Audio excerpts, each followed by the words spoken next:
There was a button the whole time that said go live. Imagine. Professional AF. Well, look, we're here now. We're alive.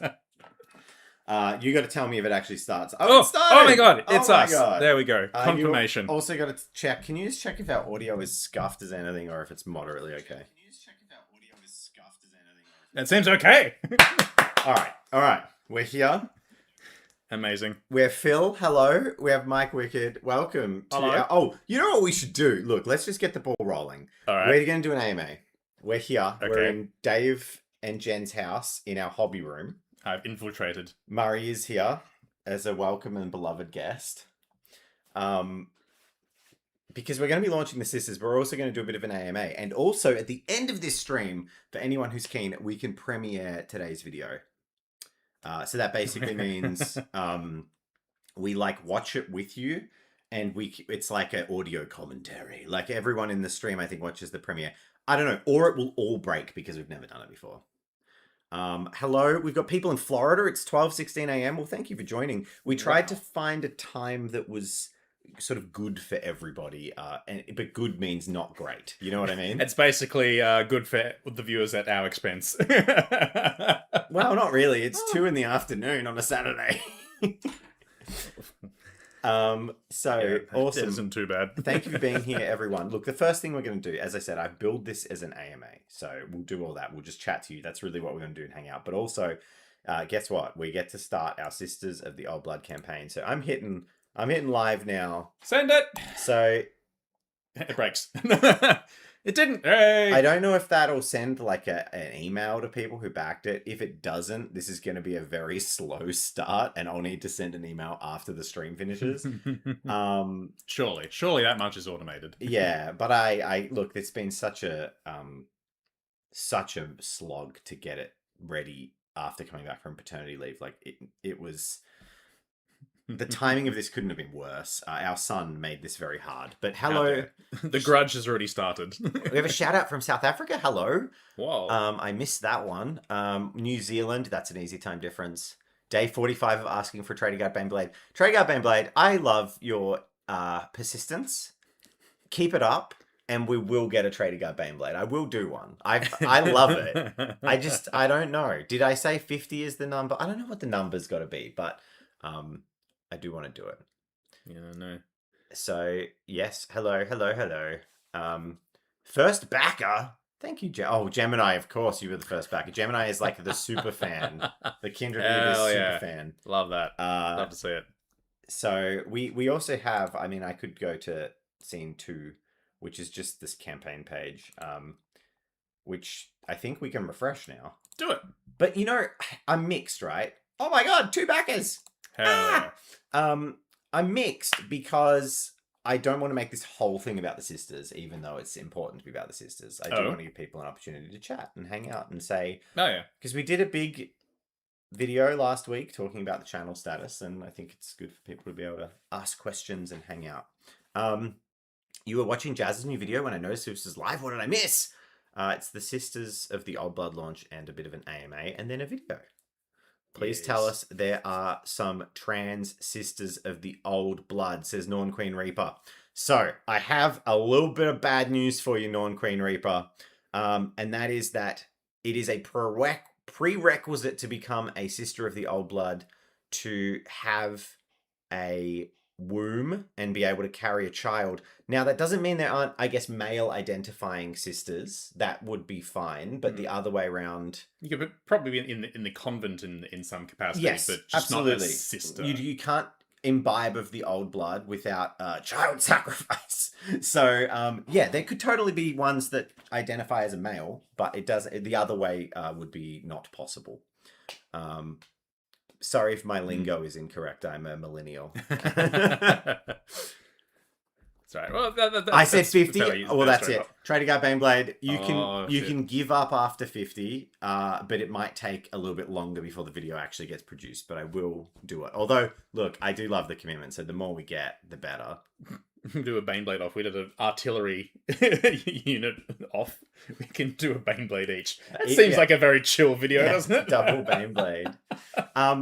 we have two questions I'm going to get to. So, how's the baby doing? The baby will probably make a brief cameo today because we're at home and Jen's pottering about doing all the hard work while we're in here mucking around. Playing on the internet. Yes. Just pause it! So, I've been confused about Kindred of the Abyss. Is it its own rule system like Mini War Games Ravage Star? So, I think there's a video that we're putting out today. And probably the best thing that video does is explain what the hell our plan is, because we've been very quiet on that because we didn't want to promise something we don't know if we could deliver, right? So the goal is we are building a miniature war game that will be unique, but we're building it brick by brick, and we're releasing factions that are compatible with one-page rules and proxyable. And basically, the idea is that by the time we've got 4 factions out, people will already have models, we will have had some financial backing, and then we can effectively release a war game. So the aim is a war game with its own unique rules, but everything is designed with a bunch of thought to how you could use it for other games, and we make one-page rules. Yeah, so basically doing a whole lot of factions and art and sort of interest, building a world with the idea of using that to sort of fund financially and also interest for making a game, if that makes sense. So at the moment, it's just cool stuff. Yeah, cool stuff with rules. But the fact that we can sort of stick it straight into one-page rules is really cool. Oh my gosh, it's Jen. Hola. And an attached baby? No, yes, but the baby is in oh my god, and you're bringing me food. Lovely. Oh my god, I'm so lucky. Thank you. Did you want to drink Right. something? I'll take a drink for sure, thank you. Do you want Pepsi? Do you want water? I'll have water. This shape is a baby. I was going to say that. This leg is a baby. Is he sleeping? He looks pretty calm. He's fighting it. Alright, back in a sec. Back in a sec. All right. Adorable. Get them into Warhammer while they're young. Gem and I saw the land sub. We are so happy with the land sub, but it is so absurd. I don't know if anyone's going to print the land sub. Genuinely, it's too big. I definitely imagine I'm going to see it in FDM, Yeah. and that's going to take a while. Resin, that'll be a commitment.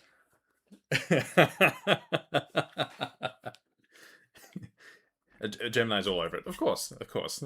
We can't wait to see that. Bryce says, did Gatecrash tie into that plan? Gatecrash is a separate game. It's a board game that has been pitched largely by Jazza. And I think, oh my god, I'm so glad we're doing an AMA because there's so many things I wish we could just candidly talk about, but you can't put in a video. So like, a lot of the confusion that happens with Tabletop Time is not knowing the delineation between like Jazza and Tabletop Time. And the reality is now, like Jazza owns Tabletop Time, but as of previously, but also very much now, Tabletop Time is pretty much independently run. Gatecrash is Jazz's baby. I'm helping him a little bit with some of the rules and things like that. But that's kind of, briefly it spent some time as Tabletop Time thing because that's where Jazza could, thanks honey, could find, a lot of people say, hello, happy Sister Day, and congratulations. Thank you. Cheers. So I was rambling towards basically saying that Gatecrash will be a board game, probably a campaign later in the year, and we'll probably promote it. But in terms of the active development, it's really Jazza doing it. And the confusion came because early in Tabletop Time's rebirth, Jazza was quite involved on Tabletop Time. And the more he's become less involved because he's working on it, it just goes to where he's working on it. Yeah, pretty much. Yeah, so yeah, Gatecrash is his universe with his characters, and I mean, in a way, this is sort of our attempt at making our own universe and such. Yeah, 100%. This is all Tabletop Time, all our ideas, all our stuff. Yes. The Nerd Zone is writing their own 40k novel. That's cool. Love Vostorians. Oh, Vostorians are so cool. That's easy to answer. Dave does still have the shop. It exists. It's my hobby shop. There's a lot of confusion about that too. I live in a tiny country town. My hobby store basically makes exactly enough money to pay someone to be there 3 days a week, regular wages. And that's it. So I call it my hobby shop because Jen is the person that has historically worked there 3 days a week. So I don't make any money off it. I just have it because I like it. And I really like that there's a community in a small country town. And that's why it's my hobby shop. It's not a major thing for me. Definitely Tabletop Time is my full-time job. Yeah, it's not like Dave has this small or even large financial enterprise happening somewhere. You tell it's not true because he nearly choked there. Yeah, it's just a little shop that serves the community, really. Yeah, 100%. Because actually, before your shop, it was me. I was running the local club. Yeah, the Wargaming Club. Yeah. There was a question which was, the baby is adorable. Yes, we made a very cute baby. Thank you. The Landside will be a massive challenge to print. The idea for Kindreds of the Abyss to be skirmish like Blackout or Trench Crusade. My current vision is for the game to be, I call it skirmish plus. It's very difficult because a lot of people would want to say small scale war game. I honestly think that it's like skirmish plus. The idea is that factions will have like 20 models. So it's because most skirmish games kind of get bundled into like 8 to 12 models. And then war games, I'd say like 30 plus. So it really is going to be like 1 or 2 vehicles and then like 4 squads on the table. And but it will be built around that. And I feel like what's different with a lot of other games is most small war games, it's like the suboptimal sort of, oh, you're playing a little game so you can build up to your full-size game, and it's never really balanced around that kind of scale. We really want to have it like, in my head, the thing I keep imagining is Band of Brothers. And that idea of like that World War II, you know, the Sherman rounds the corner, there's a couple of support squads of infantry, and they bump into an equivalently sized sort of platoon of enemies. And you have this little flashpoint engagement that is very self-contained. Yeah, I'd say it wouldn't be too far off expanding your starter force for like War Machine back in the day, right? You've got like your hero, whatever, but basically you've got a big monster, jack, creature, tank, whatever, surrounded and supported by like a couple of units and little things. Oh my god! We got $800. We got 10 backers. Thanks, Hell guys. Yeah. Oh, fantastic. That's 10% of the way there. Yes. Woo! Nice. Will the rules be compatible with Gatecrash for these factions? Completely independent from Gatecrash. We also made the really tough call at this stage to say no Space Bears as well. Space Bears is Jazz's baby, but Space Bears is so obviously totally not inspired by at all a Warhammer thing, or totally inspired by a independent army conversion. None of that. I would never legally state that is even remotely accurate for Space Bears, but nevertheless, the aesthetic of the Space Bears and their place in a fictional setting, we decided was at odds with what we were creating. For the Steel Legion, what yellow do I use to paint? I use the Avelin Sunset. It's a really nice, rich ochre. But that does take a few coats. It's a lot better over brown or even like a white zenithal.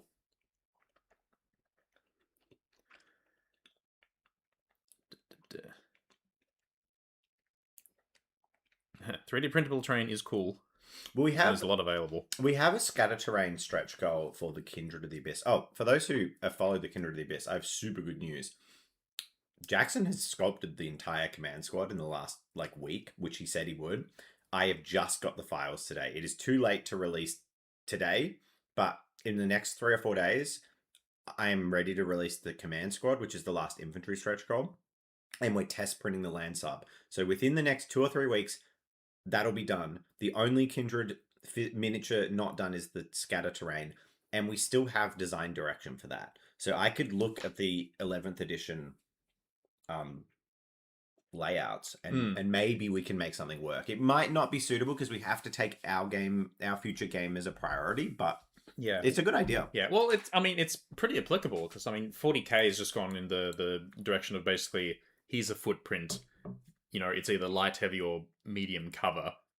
Sort of do what you will with it. So it's a lot more open. I like it a lot more. Similar size to Turnip 28. Yep, 100%. I love the Turnip vibe. Yeah, that seems alright. You got hit with a card fraud. That sucks. Well, that's very annoying. But thank you. When are we getting land sub video? Probably in 6 weeks, realistically, because we're booked out for the next month. Got to print it first. that's the hump. Thank you, 3 rats in a trench coat. How many factions do you see in your setting? Look, we spitballed 10. We broke it down to 6 we really immediately liked, and we're still developing those original concepts. So there is a lot of room for factions in the setting. Yeah, there will be a sea mine Gemini, don't worry. So yeah, factions. I think I go a little bit into the setting in the video we're releasing today. So if you're really curious, it's probably better to listen to that because we've not really talked about it much. And one of the reasons we haven't talked about it much is because once you start talking about it, people take it as a promise. Whereas the war game is a hope. We're hoping to be able to be funded and backed and supported enough to produce a war game. We can't promise it yet. And you know, there's a huge amount that goes into it. And it takes a while to do all the things. Yeah. So there's a lot of ideas, a lot we want to do.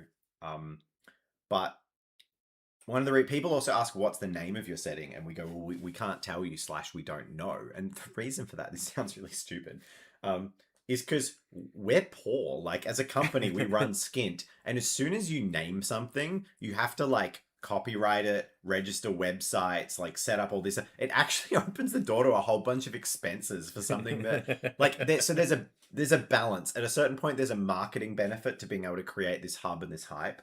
But there's also a drain in doing that too early. So we're trying to create the factions 2 or 3, and then we'll be like, okay, now it's really happening. Probably faction 3. I think that will be the point where it's like, this is going to be a game. Let's push into it. Yeah. Any rule sets? Do we have any rule sets in mind for inspiration in the game? We sort of pick and choose, like ideas. Like it'll be really cool if from X game, I really like this mechanic. I think that the main thing we've been spitballing is like your army sort of revolves around like your big creature or tank or whatever mechanical thing you have. So like everything sort of supports it. So I want to bring a bit of crunch into the game. I think that there's this trend. I should finish eating. That's so rude. I'm just very hungry. Sorry, I was in a. It's like you've been setting this up all morning. Not the stream, the campaign. There is a trend in modern wargaming, which is completely fine, to make games super accessible, super beginner friendly. Great. And I understand that. It's a very modern trend for things. But there is also room for intelligent people, which I trust people who play war games are pretty smart, pretty clued in, to be able to do some cool stuff. Like, removing everything doesn't necessarily make a game, just because it's easier doesn't make it better. So with a smaller focus war game, there are some things I think that we can do that are really exciting. If your faction can only have 1 to 2 vehicles, you can start to customize those bits of equipment as a major part of your list building in ways that you can't do in bigger scale war games. So I was actually inspired by a video game series, Valkyria Chronicles, with the idea of you have like this tank, and as you progress through the game, you can upgrade it, but you can also choose where you put your modifications. Do you give it ablative armor panels on the side armor? Do you give it extra armor on the front? So there's this idea where I really want to have like the vehicles for each faction, because you're only fielding 1 or 2. You have like a full page, almost like a game of BattleTech or something, where damage can be taken in different areas. And the other thing I really want to do is massively reduce the time to kill. Increase the time to kill. I think games are too lethal. I want to have fun with my toys. I want the end of the game, half my models to still be on the table. So like there should be no instance where any vehicle in the entire game can kill any other vehicle in the entire game in 1 turn. Not let alone 1 shot, just in 1 turn. Yeah. So you got to have a lot of damage tables, armor values, like angles. So front armor on vehicles should be enough that like you pretty much, it's very suboptimal to be shooting at the front. Yeah, and taking down thresholds on their health, is a big turning point in a game rather than an annoyance. Yeah, absolutely. That's a lot of talking. There's probably a bunch of questions.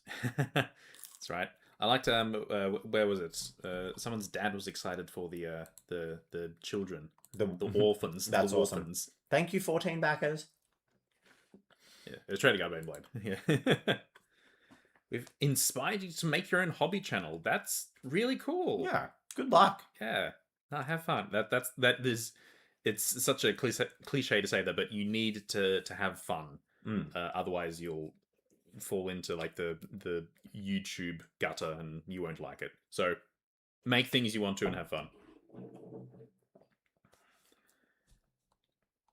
Uh, an elevator pitch for the settings or lore. Have we not done that? No, No. it's in this video that's coming out at the Yeah. end of this stream. Yeah. Did we even touch on it in the like the little worlds with the tiles? We did it briefly in that Yeah. video, but I mean, we can't expect people to have watched all the videos. Yeah. Look, the real elevator pitch is, I say Star Trek style galactic empire, so like utopian and technology indistinguishable from magic. So it's not like 40K. We're talking matter replicators and like super clean sci-fi. Yeah, it's a Star Trek utopia sort of thing. Yeah. Something happened. Who knows? And that's part of the, in these games, you don't want to give away everything. Something happened, and this entire, at least from the perspective of our world that we play on, this civilization collapsed, and it collapsed in a horrifying way. So we're left like 500 or 600 years after that on this one planet, with all these crazy civilizations that have sprung up, kind of. So, very much 40K vibes of Dark Age of technology where there's these relics. But the thing is, because society's fallen so far, most people don't know how to even use the relics. So if you know this, you start to see it in the design language. Like the Sisters of the Old Blood, the heavy armor, they have these backpacks and there's like a cage on the back of them that looks like a furnace. It's got a padlock on it. So this will never be explained anywhere except maybe in the lore supplement. But so there's like a high-powered battery that goes in there, and it used to have electronic keypads, but they don't know how to use the electronic keypads anymore on the power armor, so they just broke them off, and now they just have literally a padlock. So there's all this technology that still works, but then there's also all this technology that they've just completely lost. So there's differing technology levels, ways to compensate for that, supernatural elements. Yeah, and all the factions will treat the technology differently. Like the Sisters sort of basically they don't revere it. That's what the tech priest's all about, revering it and whatever. Like they have a whole nomadic culture about chasing it down, like on archaeological sites. It's basically deity stuff to them. The Sisters they just sort of use it because it's convenient. I don't know if they have anything really tied into the rest of their. They have no interest in it in any further way than it helps them protect themselves. They've begun to venerate it more as religious stuff. Yeah. So they don't really understand it. Yeah, it's a tool. They order, there's a faction, the Tech Scavengers, where one of the concepts for one of the models that we wanted to make for them is so beautifully done. There's a huge thing is we want to bring satire back.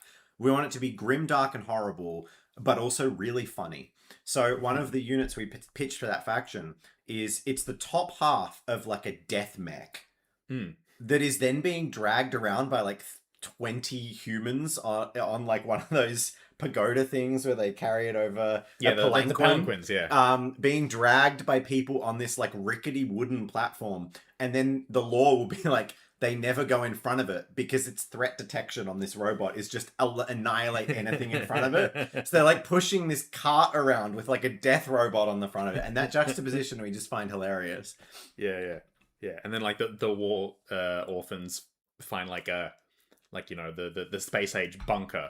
So they have all this kit and they treat it as kids would, just like as toys. Like they found the abandoned shop of Nerf guns and they just had fun, but somehow the most advanced society there. Yeah, so the Warfans actually have access to some of the best technology, except it was a military bunker, so they only have access to really good military technology like guns and tanks. But then, because we want to keep it fun and a satire, there's stuff like, well, if there's a faction of children, it can be uncomfortable to think about. I mean, I've got a baby now. Very uncomfortable to think about a war game that has children in it. Like the violent repercussions of that are not nice to think about. So we thought about that and we're like, okay, so I don't know if anyone ever saw those bicycle helmets that if they get in a bike crash, it like foam catches around them. So the kids have such advanced military technology that they have like these safety net things. And when they get effectively dropped in the game, they just get like hamster balled into this sphere and they can't move and they're like stuck on the ground. So the kids, like Mordheim style, we're gonna have taken out of action roles. And the kids one, the worst result isn't dead, it's forced to conform. So effectively, like, the worst thing that can happen to a punk is that they get effectively taken by the sisters and put in a boarding school. Because they're like, no, my punk lost boy's life. Yeah, because like also like healthy children are possibly just available as this crystal resource or whatever. So they're going to take him away. Yes, so we want to really make sure there's humor in it, which, the sisters are probably the darkest faction, but they're also our status quo. So they represent the biggest society in the realm. There's probably questions, so I should shut up about the lore. That's right. A lot of nice words, which is awesome to see. The Pontifex looks amazing. Cool. Are we keeping 15 backers. the purple crystal concept from the title video? Possibly we may scale it up or down a little bit, but like that was like, again, the concept. We'll play around with it. Well, I think one of the things we thought about may not be crystal, maybe just a battery. Well, and that's what we had this brainwave of a power source. So I sort of said we need a unifying element across the factions. And what if the limitation was not a power source because sci-fi, it's how you can charge it. So the idea is there's these batteries that for the purpose of the sci-fi universe were as common to you or me as literally a AA battery. They could not care. But these are effectively like Fallout fusion cells. They have unbelievably sci-fi amounts of power stored in them. So they're really common and people don't care that much about them because the bottleneck that these civilizations have is how they actually charge the batteries. And that also affects their technology level and how many resources they can spend. So the Kindred of the Abyss have geothermal power, like running underwater. So they have geothermal power plants that can charge these batteries. They use a lot more technology. They're like scuttlers and boats and sea things all use these batteries to power them. The sisters have coal power plants. So, I mean, even spitballing that like every year there's this annual like thing where they have a big celebration as they venerate the like 10 power packs that they've managed to charge in the entire city's power. Like, they're not running many lights. There's a couple of lamps. The entire generation of their culture has gone towards charging these batteries. Whereas like the kids plug them into a USB-C and they're charged 10 minutes later in their like mega fusion reactor bunker. They just don't care. Yeah. Tell us the first 6 factions. Well, that's easy. It's basically 2 each. Kid Sisters Divers. Can we expect orcs or killer robots or super soldier stereotypes? Not far off, to be honest. So, Dave's first concept was the Kindred. Jen's was the Sisters. Mine, the first one I'll be doing is the Valkyries. The Valkyries of the Orbital. Which is very Viking coded, but I'm sorry, I keep calling them cosplay Vikings though. Yeah. So they are very inept people in possibly the most advanced armor and tech available in the setting. Some. Sure. Because it depends if you're actually a Valkyrie or if you're the people that follow them around with the like fanboy hats and the foam, not quite literally, but like the foam finger that's like, woo, number 1 Valkyrie. Yeah, so that's all playing with the concept of Valhalla, right? You die and the Valkyries escort you away. What if it's like the Valkyries that are coming down and dying and coming back again and again and again? So it's all about sci-fi theme parks and life insurance, where if you're the rich of the rich of the rich, the 0.1% sort of thing, if you die, very Ghost in the Shell and Cyberpunk, right?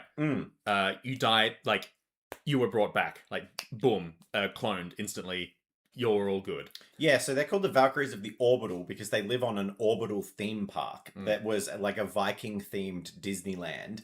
But over 600 years of cultural stagnation, it's now just their religion. They've like built over the rides and incorporated that into their world. Yeah, so all of the cheesy signs and lingo and decals has evolved into basically their culture. Mm. Like they believe it absolutely with their heart and soul. Like the whole, to die in battle is honorable, and like that is their mantra.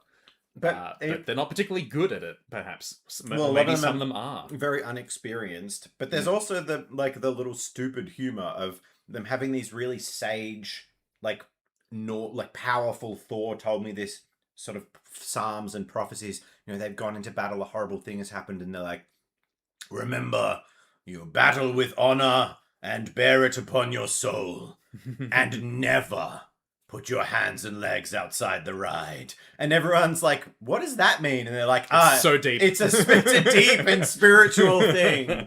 It means to maintain true to your core values or something. Yeah, so they're going to be quite a serious culture, but if you like look into it, you can realize the nonsense that it's based upon. Yes. That's the sort of thing for them. But also, when these people revived, they have no memory of this. But like perhaps some of them do retain their memories. So you're going to have some a contrast of very happy-go-lucky characters contrasted with some very PTSD veteran sort of like, I cannot die again. I can't. Yeah. I can't. And The it all secrets will be depends lost. on like how well their machine is malfunctioning or not. And so the idea of the super optimistic, like, I'm going to be a hero, and just happen to randomly pick the worst drop site on the planet. And every time he drops down from orbit, he gets horrifyingly killed. And then like 2 weeks later, a new copy comes out with no memory. And he's like, I'm going to be a hero. And there's just like a field of his corpse. I'm doing my part. Yeah. It's funny. So yeah, that's one each of us. We'll keep the others in our back pocket, and we'll do some reveals later. But that should 20 backers. Thanks, Woo! 20 backers. 20. Woo! Exciting. Cool. Kickstart. Going back through the comments again. How we go? Yeah, I was going to say, someone said, I feel like someone said games to use them with. Pardon me. So we are designing the models to be used for our game, but we are aware of other games you could use them for. And we're also providing rules for one-page rules for each faction, so you can use them as a custom faction in one-page rules. But it's important to note, we've made choices to like deliberately not compromise on what we're doing for other games. We're not making proxy miniatures. So for the Sisters of the Old Blood, we do recognize you could probably use the Light Sisters for novitiates for Sisters of Battle. They'll be a bit slender. The Heavy Sisters, people could proxy as Sisters of Battle. But that said, they don't have knockoff bolters. They don't have all the war gear options. It's just if you really like them and you like their crossbows or you like their hand mortars, you could use them for that. But I really think the Sisters would be really good in a whole bunch of skirmish games. Even their vibe is so old, I reckon they'll be good in Trench Crusade. Because they're going to look penitent and crazy. So the ones you see on the cover there, maybe they feel, they're less good for Trench Crusade. But if we go down to like the heavies. Yeah, like them with like some rust and patina on them, that would look really cool for Trench Crusade. Yeah.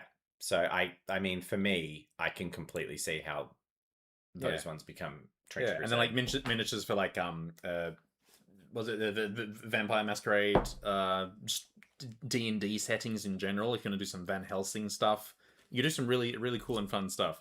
But yeah, so you can see that a lot of our stuff is inspired by like, for sure, we love Games Workshop, so like there's definitely notes from there, but we didn't just want to make a proxy for 40k or something. We wanted to make our own thing, but then have the accessibility and availability to be used for it. So it's very important that we do it that way around. Kindred of the Abyss, you could totally use as guard. You could totally use them as the Navy breaches and the Navy units. Navy breaches. In fact, the Scourges and Reavers between them have like all the options that Navy breaches have.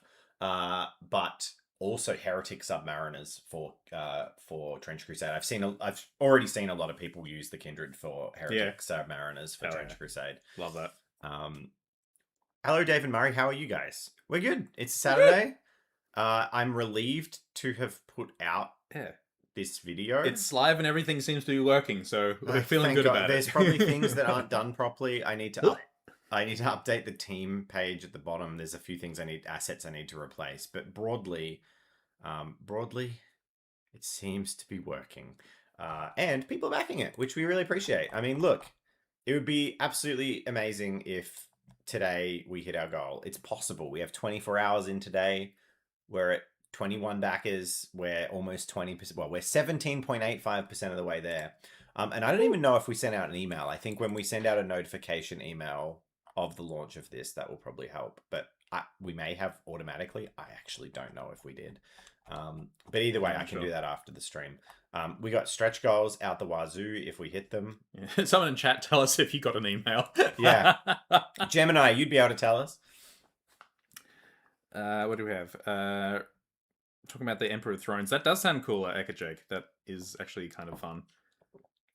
Bryce says, will you guys ever offer to dropship models? My home isn't good for resin printing. So we don't have any desire to produce 3D printed physical minis and try and send them ourselves. We have licenses available. There are plenty of people who already have commercial licenses for printing Kindred. And also, if you buy the files, you're more than welcome to pay a third party to 3D print them for you. They just don't have the license to sell them.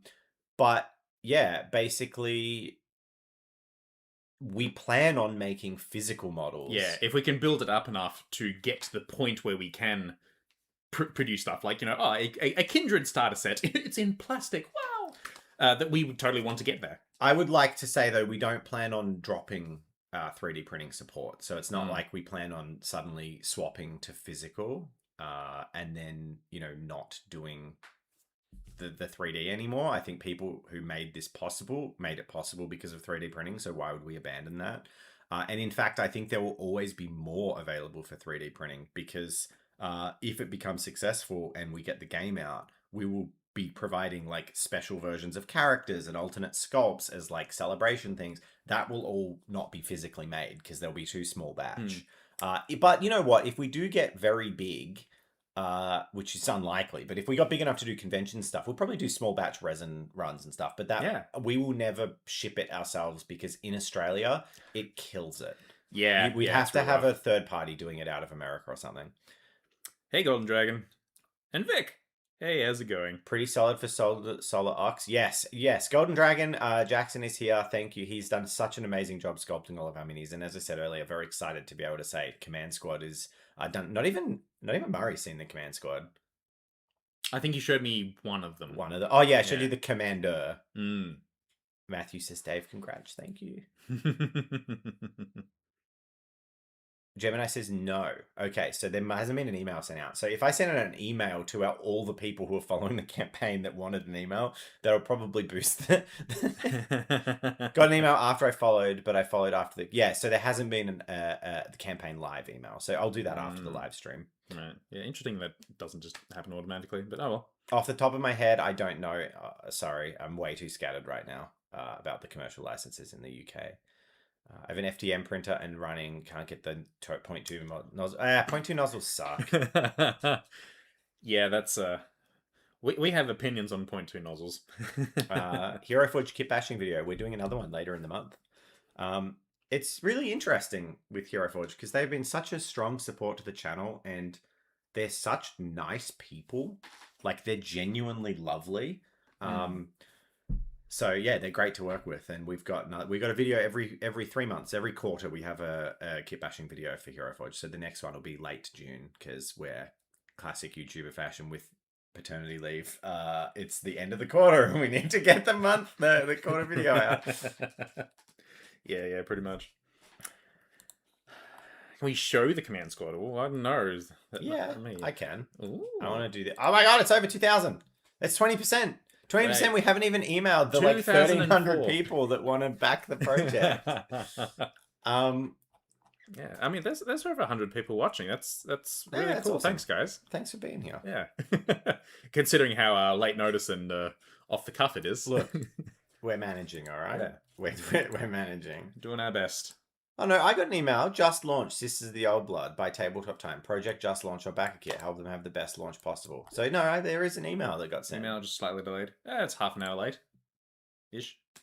Victoria Lamb backed our project. Oh, Vic, thank you. Legendary. Amazing. What a I love it. champ. Vic, I get an email specifically saying you backed our project, so that's pretty cool. Oh, that's funny. First time catching a live. We've only done 3 ever, so that makes sense. Wanted to say thank you for your labor of love. Just got into printing TTRPG pieces. Well, you're more than welcome. We love being here. We're very lucky to be able to do this as a job. So, yeah. Yeah, Lucky Monkey. Yeah. The point 2 does need cleaning constantly. We've honestly found that the amount of quality increase from the point 4 to the point 2 compared to the reliability of the point 4, it's kind of almost not worth using a lot of the time. Ultra fine settings on the point 4 are often better. Yeah, and like there's amazing printing creators on YouTube you can find. Like once in Six Sided Dice, just immediate easy shout out. He's printed Kindred using FDM and looks great. But you can find all sorts of videos on printing miniatures with point 4 and whatever. It works pretty well. It's becoming pretty open, but it's one more thing. Hell yeah! Look, Murray, Kindred medic. That's awesome. I love the arm. No one else gets to see this. Look, Murray, Kindred with a rotary telephone that Jackson and I keep giggling over. He has a helmet on and a rotary telephone, and he has to screw it into his ear.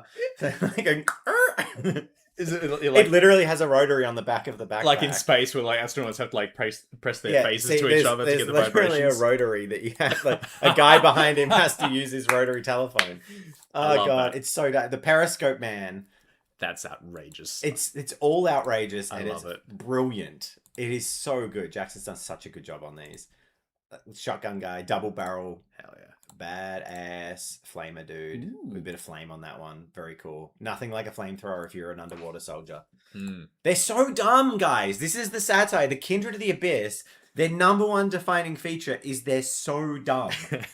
I think that I made a quote in the video that's going to go out today that I loved, which is I said, the Kindred are so conservative and xenophobic that they think that outbreeding is unacceptable because breeding should be a family affair.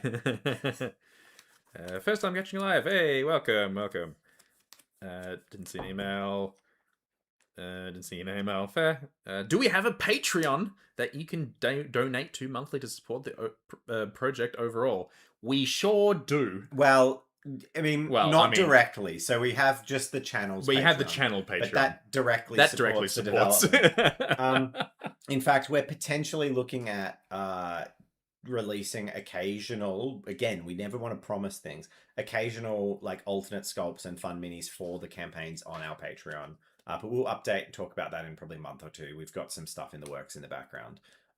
We won't ever become like a minis Patreon where you're releasing like 20 minis a month, but we would like to be able to do like special gift models every now and then for people supporting.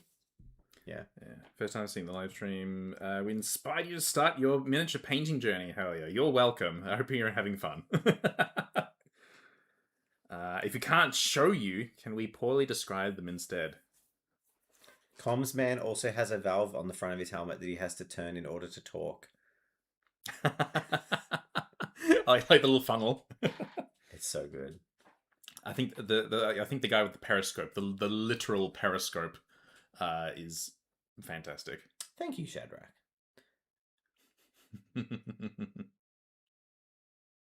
Any plans to make some little critters for your different factions? Yes. So, if you'll observe this stretch goal, the Beast Masters. So, sorry for another brief lore dump, but I do love doing it. The Sisters of the Old Blood have all these weird little monsters with them. They have like kind of like gargoyles, like church gargoyles. They're surrounded by these gaggles of little monsters. And the Beastmasters basically are like fox hunters, and the monsters, the gargoyle creatures, function like hunting dogs. And they blow bugles and trumpets, and they ride side saddle, and they send off these beasts. So that Beastmaster's goal is an exact example of little beasties and critters. So some real Castlevania monsters sort of thing. Yeah. And the origins of those beasties is kind of horrifying, but we'll save that spoiler for another time. Can we draw the command squad at MS Paint? I'd love to, but I'm not going to. That's right. We're so excited about this stuff. We have to have some sort of really cool reveal for them. Pixel Panda, will there be a Sisters of the Old Blood mini campaign on TTRPG like you did with Kindred of the Abyss? Possible. It is possible. It could be a good season break. Could be a good time to get Gem back. Yeah. But it will probably require because obviously the channel's got no money. There's no way to say it other than that. There's an art stretch goal on this campaign, and if we hit that, we'll get Alicia to do portraits as well. Yeah. And if we have the portraits, we'll possibly be able to do a role play. I was also considering adding this as a backable option, but I'm not sure if anyone will want to do it. But I was going to add an option for people who want to back and support and give. I've got campaigns always have goals for people who want to generously, like, just really give a bunch of money. Yeah. So I was going to do a goal that was basically, it only really works if we hit the art goal, but that you can, like, effectively design the portrait. So we'll have a limited number of them, and it has to be tempered against, like, you have to pick one of the existing units. Like, you can't say, oh, Gorbo the Hutt, and make a Jabba the Hutt, and that's now Sisters. Like, it has to be constrained by the overall project direction. But you will effectively be able to put your likeness or your partner's likeness or someone you care about and get them, like, canonized in the Sisters lore and have a portrait done of them as a Sisters character. So, yeah, I thought that could be really cool. But we'll just limit it to a few and see if people want to do it. Doing a video for John Blanche, I love the idea. It's a really nice thing. For one, the schedule is definitely a thing. We are definitely booked. And I've seen a lot of, like, I watched Heresy for Heretics did a little ode to John Blanche. It was really cool. I feel like my answer to the John Blanche thing is I have a lot of respect for what John Blanche did, but we are the least qualified people in the world to make that video. And it would, to me, feel like just capitalizing on his passing. And I feel like it's a real interesting line you have to walk as a creator. There are so many creators in the UK that know John Blanche, that had like multiple interactions, that he was a huge inspiration for. We're just some Aussies down in Australia, and, like, he's done a lot for the hobby, obviously, and it's really sad that he's passed, but, like, from my personal narrative, I don't think I could do that and not feel like I was somehow, like, capitalizing on it in a gross way. So I would just be like, I'll let people who are better qualified to pay respects. That's fair. Yeah, like, there's plenty of people who were directly inspired and have met him and, like, feel that, I must do something. Yeah, it's maybe just not us. But yeah, I've definitely loved his work over the years. Thank you, Bryce. That's very nice. Yeah. Appreciate that. Cheers, Alebeard.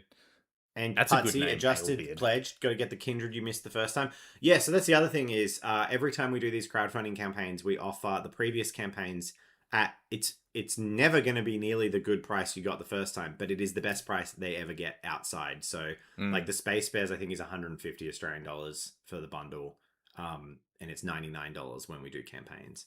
Australian, for anyone, Australian dollars are worth pennies, so it's cheaper. I think it's like 65 US or something like that. Yeah. This is Bryson Berger. Can't 3D print, but backed us on Patreon. Thanks so much. That means a lot as well. Eek, Jake. Are the beasts what happened to the first one? Maybe. Look, nobody knows. The children are given to the church. It is a sacrifice in a emotional sense, as their newborns are born, and then the mothers have to hand them to the church, and the church, the sisters in the highest order, take the newborns and they take them to the other convents, because of course having the children being like choir boys and attendants would be really distracting to have, that we can't do. So you got to separate them. And they totally grow up fine and normal, and there's no negative consequences for Cthulhu blood at all. The sisters are a charitable order. They're a fine people. They don't do anything horrible. Just don't look behind the curtains. Yeah, please don't look behind the curtains. What's his name? The actor. Don't look behind the curtains, because James Franco is behind the curtains. That's the worst thing that could possibly happen. Oh boy. And another question about role playing in the setting. Possible. It'll be fun. It may happen. Although, and we can be boys too, because like there's there's boys around the sisters. The sisters courtiers. Yeah, the courtiers. That's right. I was trying to think of what you called them. But also, look, not that we're going to get there in this campaign, but when we design these factions, we always think about what could be the future, like, because you want to be able to expand them. So the idea for the sisters in the future is they would totally get a rabble of hangers-on. The entourage. Yeah, like priests. Think the Warhammer Fantasy Fanatics squads, like the Flagellants and like priests and things like that. They'd totally be... And I even thought a standing army, like literally, and it will be hilarious in the setting, like breastplate, shield, sword, or like standing army, just guys charging against like a kindred kill squad. Get 'em, boys! The sisters have got our back! Like a fucking artillery shell just lands in the middle of them. Oh! A very Bretonian peasant of Yeah, you. literally Bretonian peasants charging against a war tripod with a 50 cal HMG on it. Oh yeah. I have to decide whether that if I lean forwards and read the screen or look at the chat on my phone. I'll opt for leaning forwards. I look more engaging. Morning, nice surprise to find the stream. Hi from the UK. Hey, Dave Stranger. Brought some via the site. Oh, yeah, there's a thing here about male babies, which I just want to cover. The Sisters of the Old Blood have, like, no issue with men. There's not, like, a gender thing in the Sisters of the Old Blood. It's just literally that you have to be a woman and a mother to become an empowered Sister of the Old Blood. So because of them holding the power, their society is structured around that. But like, it's not like they go male baby, female baby. It's not like Space Marines where they're like, this is valueless. They're like, well, the baby doesn't matter because it's already done its job. Yeah. Handball. What matters is that the sister drank the blood and is strong. And what you were reading something, I think. What were you? I wonder if it's possible to they do something similar to what the Amazons... Amazonians. Yeah, I think that was what I just... right. That's what you're referencing. Yeah. Yeah, male babies. Yep. Male babies. Yeah, and there's all kinds of, like, Van Helsing inventors and crazy, Order 1878 or whatever that game was called, style dudes. So, that's a whole thing. I remember that game. All style, no substance, that game, wasn't it? What do we got? 26 More or less, I think, yeah. backers. Oh no, backing. Oh, thank God. 27. Thank God. We almost lost the train. The train was going to devastate me losing the train. Choo choo. What do we got? Pledge levels. Okay. To keep the train going to unlock the train. And then you got add-ons. Space Bears, Kindred of the Abyss, Lucha Vera, and the Merchant Light. Oh, someone got the license. Good stuff. That's exciting. Hell yeah. And look at that. 4 people have purchased the Kindred of the Abyss. Because they heard us cryptically talking about the command squad. That's great, I mean, the Kindred of the Abyss do make a good showing for themselves, even on, like, look at the land sub. It's ridiculous. It's so dumb. I love it. Yeah, no, it's cool. It's like, we have Space Battleship Yamato at home. And Trady says any other add-ons for those who have the others. I don't know what we could possibly provide. There is a conversation, like I was mentioning earlier about the art ones. There's also a maybe where we're brewing the idea of doing a painting coaching thing, like one-on-one sessions with Murray, because he's the better painter, as add-ons that you can buy in limited quantities. But what we think is best for some of them is we kind of need to wait until the campaign funds / hits goals. Like, it's all well and good to talk about the art goal, but the art one is a $50,000 stretch goal. So if we get to 50k, then we could add that add-on. But there's no point trying to take people's money for something we can't promise. So yeah, like there's like a whole list of stuff that we would like to do, but there's a lot of logistics to get it to happen, so we don't want to promise it. We got a bust for Kindred, which is really, really cool. And we kind of want to... Well, I want to push to, like, get that for every faction. it would be really good. Which is that's the plan. I will say We'll our see it happens. experience getting our bust for the Kindred sucked. So I'm a bit emotionally damaged about busts. Are you worried Jen may turn into a sister of the old blood? Well, thankfully our baby has not yet sprouted hooves, horns, or wings. Yeah, that was particularly bad timing for the whole campaign, but Yeah. it was kind of funny. Imagine getting pregnant during a campaign about women who sacrifice their newborn babies to a Cthulhu god, basically. It's kind of dark. But there's a super chat. I think that's what it's called on YouTube for Yeah, $20. Thank wow, you. what the Thank heck? you, Steve Slenderman. Excited for this, hoping it's an awesome success. Keep up the awesome work. Thank you very much. Thanks so much. That's so kind. Do we have recommendations for third-party printing? I couldn't honestly recommend because I haven't used any. So there are some neither. pretty big ones out there, but yeah. Yeah. I don't know about third party. Like I'm the sort of person who like looks in the local hobby community and like asks around at the shop. Is there anyone who like has a printer or offers his services? That's about the best I've got, I'm afraid. Yeah, it's not much out there in rural Australia, No. so No. don't have much experience there. We're just trying to provide what we can. See you later, Gemini. Jason says, Crab Sub is an amazing model. The way it can separate from its legs is epic. Well, do I have news for you?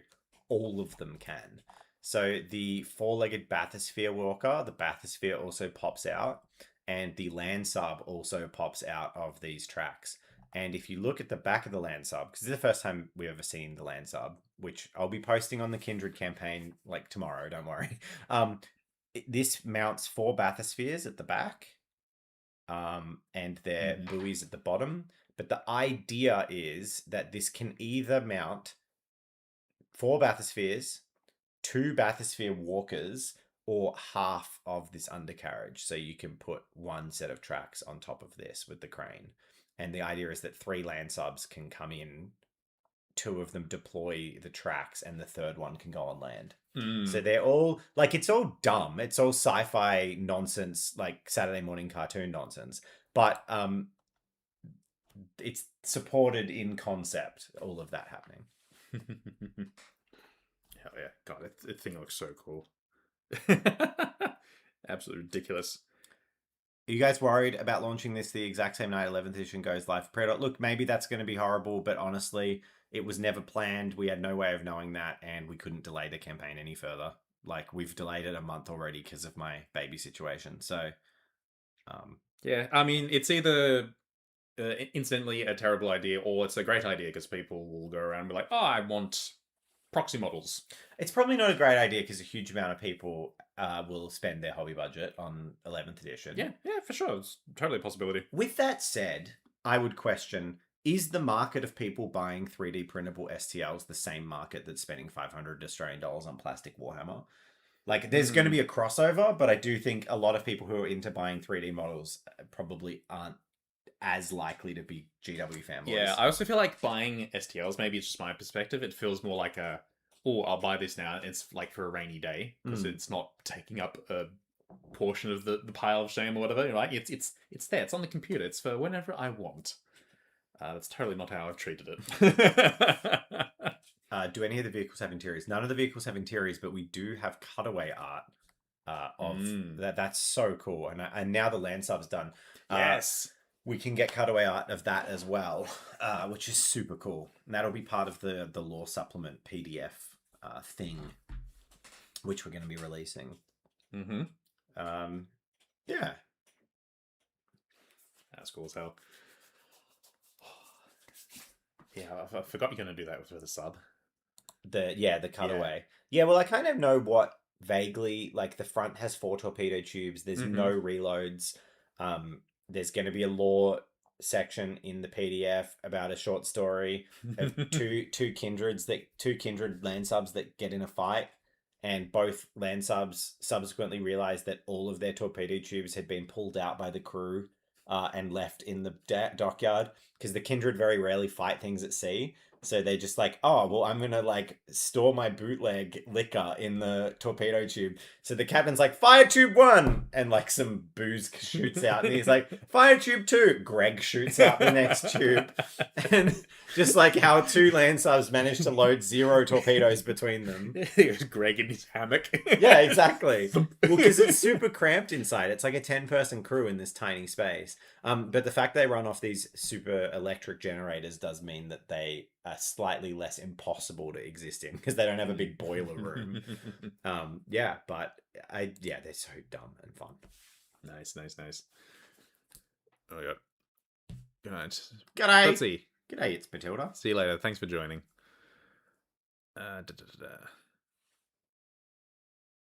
Yes, there you go. Some hobby stores Bunch of do SDLs. that, Bryce. Yeah. Just depends on the hobby store. I thought about it for a while with my shop, but the problem I found is that unless you're doing it at scale, the money you can charge for 3D printing is not worth the time and effort it requires to 3D print. And then maintaining all your printers and everything. Your per hour rate when you actually functionally work out, like, you know, cost of materials, cost of machine breakage, cost of labor, and how toxic and horrible and gross it is.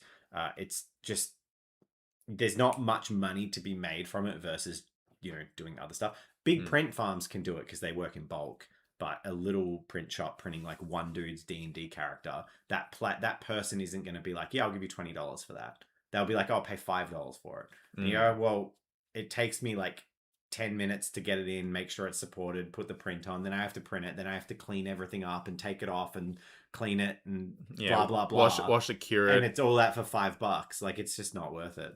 Yeah. Look forward to a future where local hobby shops stock a resin printer.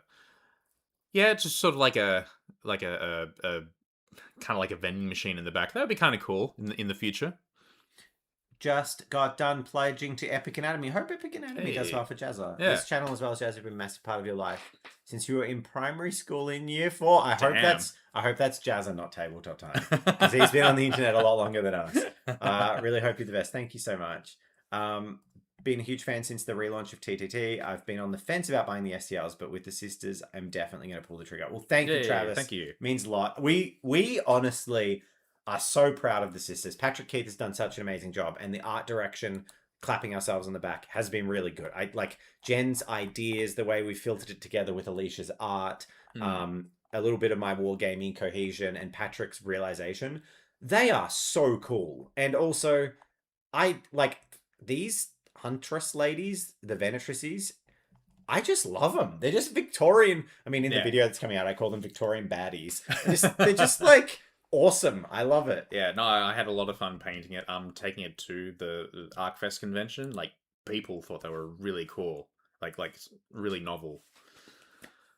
Hello, Denver, Colorado. Hello, Aylin. Hello. I've never been to Colorado. Can't say I have either. Have you got a rule set for the game or figures to play in Kill Team? So if you want a proxy, I would use the Sisters as Sisters Novitiates and the Kindred as either the Kindred Voidsmen or any of the Guard veteran squads. The Navy Breaches is the Kindred Voidsmen. Or Grimdark Future and Grimdark Firefight, which the rules for the Sisters I'll make once we know how many we're making. Because I wait until we've seen, we might get 3 stretch goals, we might get 8, and there's no point making rules for stuff that's not getting models. So, yeah. Wonder why Hero Forge doesn't offer a bulk buy discount option. Make a soldier, order 20 of them. Oh, like printed. Hero Forge is a fantastic company. Their individual printed models are quite expensive because of the boutique nature of it. You'd be much better off making your soldier, buying the STL and sending it to another printer to print 20 of them. You probably get them a lot cheaper. Hey, Dave and Murray, how the child Dave, and how are you doing, Murray? Oh, okay. Yeah, no, I'm good, thanks. I might see if we can get a little 5-minute window with Jen. I'm going to leave the room in a second and go check in with Bubs and Jen and just make sure they're okay. And they can come out soon. Oh my gosh, Mythos. So Mythos was supposed to come out this week, but I didn't have time because I had to edit my first ever video fully done myself in 1/4 of the time our editor usually had. No, sixth the amount of. I had half a day to edit a video. He has 3 days a week to edit a video. Because just getting this campaign ready, he's doing the battle report. It was just a very busy week. So it may have to go out on Monday or Tuesday next week, unfortunately. Yeah, there was a lot happening at the end of this week. So Ec- you love art books. Oh, what would it take for you to get an art book of the setting? Oh, Look, at the end of the day when we've done a lot, that would be amazing, and we Yeah. can totally do that. that'd be sweet. In the meantime, the PDFs. So if we reach the lore and the art goal, stretch goals, and once the campaign's done, so this is the caveat because we haven't done it for Kindred yet. We want to make effectively a small version of like 3rd edition codex. So it's going to have mini photographer, a little mini photography, a little paint guide, art, lore, stories, and just it's going to be really cool. But obviously, an art book is a whole nother thing. Yeah, once we get a bunch of them, we could probably compile stuff, and yeah, an art book would be very cool. Battle report's going out next week. Other channels going to be getting a copy of the STLs to paint up for advertising. So here's the thing: we don't have any money, so any kind of arrangement that would involve paying people to paint them and print them, we can't afford to do. So we can't like pay for other creators to promote them, and I think that there's just a barrier to like 3D printing and painting and promoting someone else's stuff. Like they all got to make money. I wouldn't ever expect that of anyone else to do that. So look, it's unlikely other creators are going to push our stuff. 1 or 2 of them might share them or something. That would be so lovely, but really like it's just unrealistic because like they are in just as much dire straits trying to make YouTube work, and every video they're not promoting either their own stuff or a sponsor or something is a video they're not making money. So it would be cool though, wouldn't it? Wouldn't that be cool? Very much. When's the battle report releasing? Next week. Next week? Yeah, next week. Literally next weekend. Printing Sisters for Mordheim. That's cool. I like that. Miniature Painter AL. I mean, yeah, like if people want to do it, anyone can always reach out. I think the problem we have is the timing for this has been really tough because I had maternity leave and we've come back and the campaign's late. So like in Magical Fairyland, we would have been able to send months ahead of time. Hopefully for the next campaign, we'll be able to do that. And if anyone late in the piece wants to, but I don't have the time or energy to like cold contact people. So I had my small network of creators I've met and I sort of told them what we're doing. But in terms of like smaller creators that I might not be aware of, who we'd love to do that, I didn't have like days to go on YouTube and then email a bunch of mini creators and say, hey, do you want these minis for free? And blah, blah, blah, help promote our thing, which would be really cool. I fucked up, guys. I just didn't do it. You'd love to see us collaborate with Zorp. Well, if ever I want to go to New Zealand, that's an excuse to tax deduct the trip. That would be sweet. I'd love to go to Weta as well. Oh, yeah. Let's have another look at the top, and I'm going to go say hi to Jen and see if she's okay. Yeah, sure. Refresh. I think that's... Hey. 27% towards funded. Hell yeah. 40k game, wish you luck. Oh, I wish you luck. Fandel Luchavera, hey. Props to you, Dave, and awesome world building in Murray. Well, thank you. I'll be back in a second. Murray's going to fully entertain you. Egad. Ugh. All right. Been here since the beginning of TTT. My goodness. Excited for Sisters. Hopefully you like them. Sort of revealing a bunch of them right now. A lot of creators do it free. We do try and sort of like push stuff out, and it's here if you want it. So we'll see. Basically, it would be really cool to see if people just paint them for fun. Even got a 40k next week. Nice. A 1v1v1. Oh hell yeah. Or v1. That should be a fun time. Absolute nonsense. Alliances forged, friendships shattered. You guys need a small creator. Have it spread. Oh yeah. Inspire you to start your creative journey. Wow. Hell yeah. No, that's awesome. Thanks so much. Hi. You've been painting your Steel Agent. Oh my gosh, the Steel Agent people. They exist. That's so cool. How do I get the yellow? I used Avelyn Sunset is the predominant color, the base. Takes a couple of coats. I would recommend painting it over brown or white, like on top of a zenithal. And then I wash it with orange, Fugen Orange, I think is the Games Workshop wash. And then I highlight back to Avelyn Sunset and just add some bone for highlights. It's pretty simple. Try to keep it as quick and efficient as possible for painting lots of little guardsman infantry.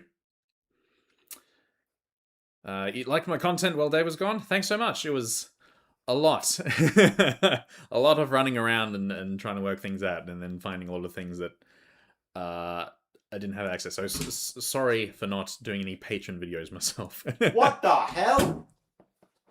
Oh, no. What up? What have you not done? Patron videos. I've dropped the ball. How dare you? What have I been working on lately? What have I been working on lately? Steel Legion was actually a big part of. Wait, what I is was that working on. currently what they're at? I haven't even left the room yet, or are we back? Is that not live? That's not live. Okay. I might have touched it. Yeah, you touched it. Egad! It's playing like 10 minutes ago. Sorry for interrupting. What were you saying? Yeah, what we're sort of working on in our own time. Your Oh, nothing. Having a baby. your Biotitan has taken up your Yeah, I entire haven't touched time, hobby your outside whole of life. work. But now everyone's look. It's you got so much love. Yeah. I got to start a new project with another little local painting competition. I got to start something for that because it's this month.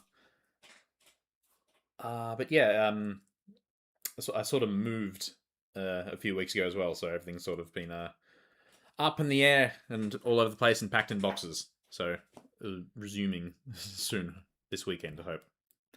Oh, 28%. amazing! Not related to this, the old blood, but I love gateway roleplay. How do I get early? I think every patron tier has access to the core rules, but the $25 tier is like the playtest tier where you get all the updates as they come out. Okay. For the roleplay Patreon, not the minis one.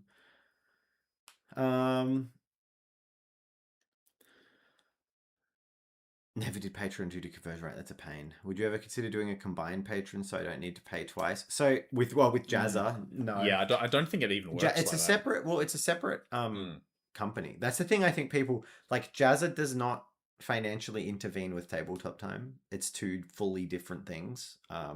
Tabletop Time is its own company, and that's why we recently had to have the tough video, and we lost Vaughn and Jen when she gets back, when she would have got back. So like, yeah, it's not a matter of Jazza can just bail it out, or it's a completely separate company. Backing the project for Sisters and the Lucha Vera. Previously backed the Kindred, and I love the models. I should probably buy a 3D printer at some point. Any beginner suggestions? I hate any cubics. We did sponsors for them years ago, but since the sponsors, every printer we ever got from them broke, and I don't think I'd ever take another sponsorship from them. I shouldn't have said that publicly because that's like burning bridges that can make you money. But I have a skerrick of integrity. Yeah, if they want to prove us wrong, they're welcome to do it. Yeah, Their older stuff if it's was not kind really of rough. good, I'm not going to promote it. Yeah, because every single one of them is broken. Yeah, I think Frozen is fairly recommended and has a good track record with people I've talked to. Otherwise, I think I know Creality has some decent FDM. I'm not sure about resin. I don't think I've seen a Creality resin printer. Tom says Elgu.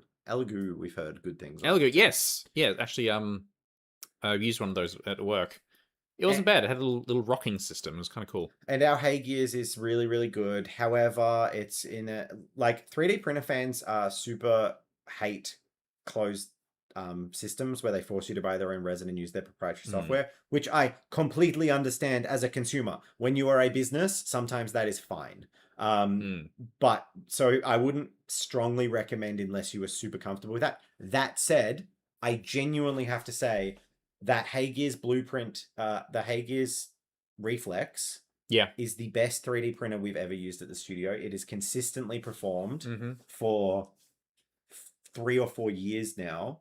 3 years probably, and it like is just the best 3D printer we've ever had at the studio. Yeah, I really like the printing head on it. The perforated head. The cheaper one, really the good. Reflex RS, not nearly as good. Yeah. So anyway. Yeah, and I think both of them have newer versions now. And but the resin is too expensive. That's really annoying, and you're locked into it. But Yeah, again, yeah. when you're a business and you have schedules and timelines, and you just need when you hit print the model prints. That's why we like having a Hey Gears printer that prints. What are we up to? Back to stuff. Can you guys do a Trench Crusade battle report with Sisters of Old Blood? That sounds really cool. Theoretically possible, however, battle reports are going to be really hard to produce now. We don't have an editor. Yeah, Dave has to do the entire thing. Yep. So, we'll see how it goes. Really. Really hope you get the War Train stretch goal like the Victorian. Look, it's our favorite thing. It's one of those weird things where we often put the big silly model at the end of the campaign. Yeah. Should I start uploading videos? I've never had the inspiration to, but now that I'm painting up my orcs, I might start making videos.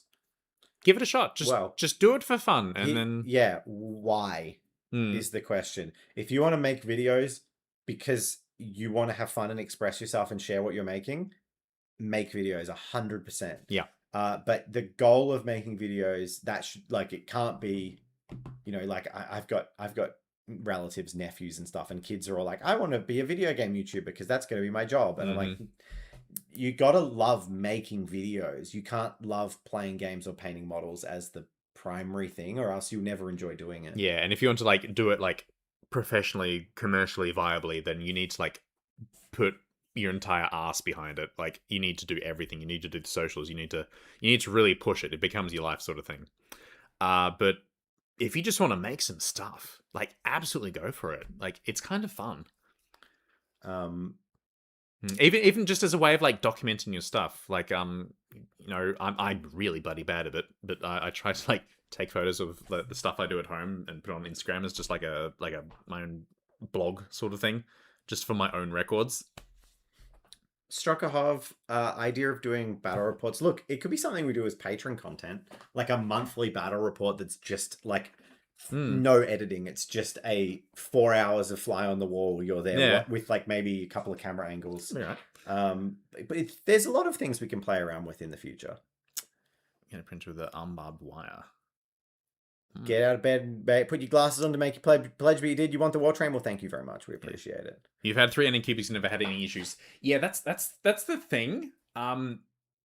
Something treated at a workplace varies to stuff at home. Disagree.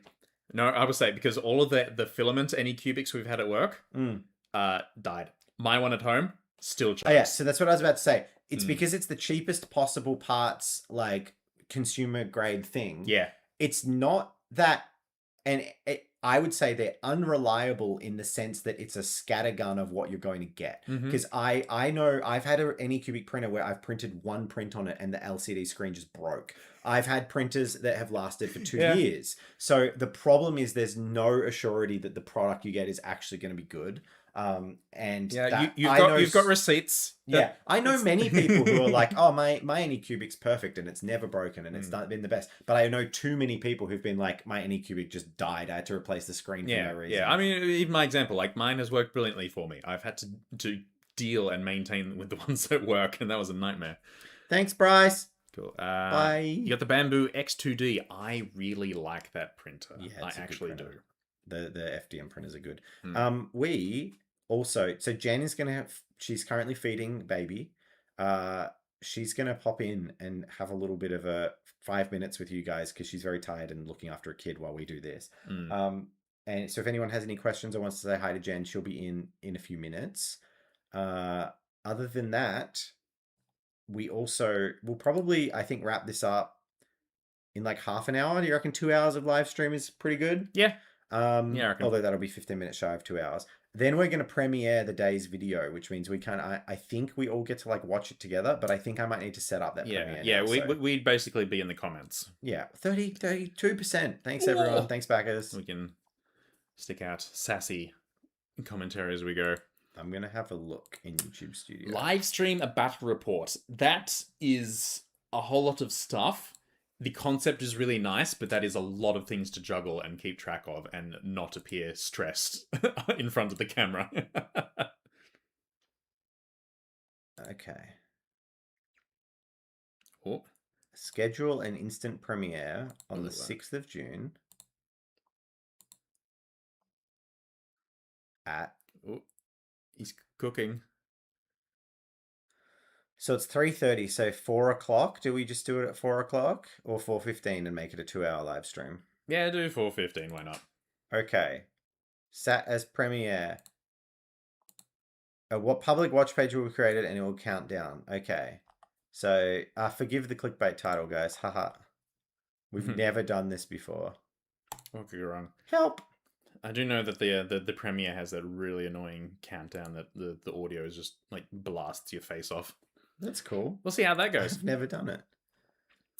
And then how do we view the premiere? Oh, we have the countdown.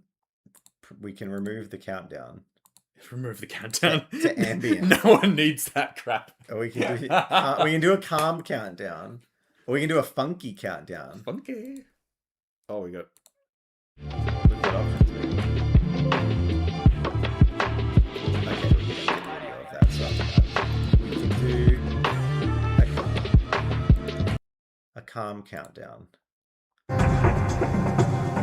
look at that. That's beautiful.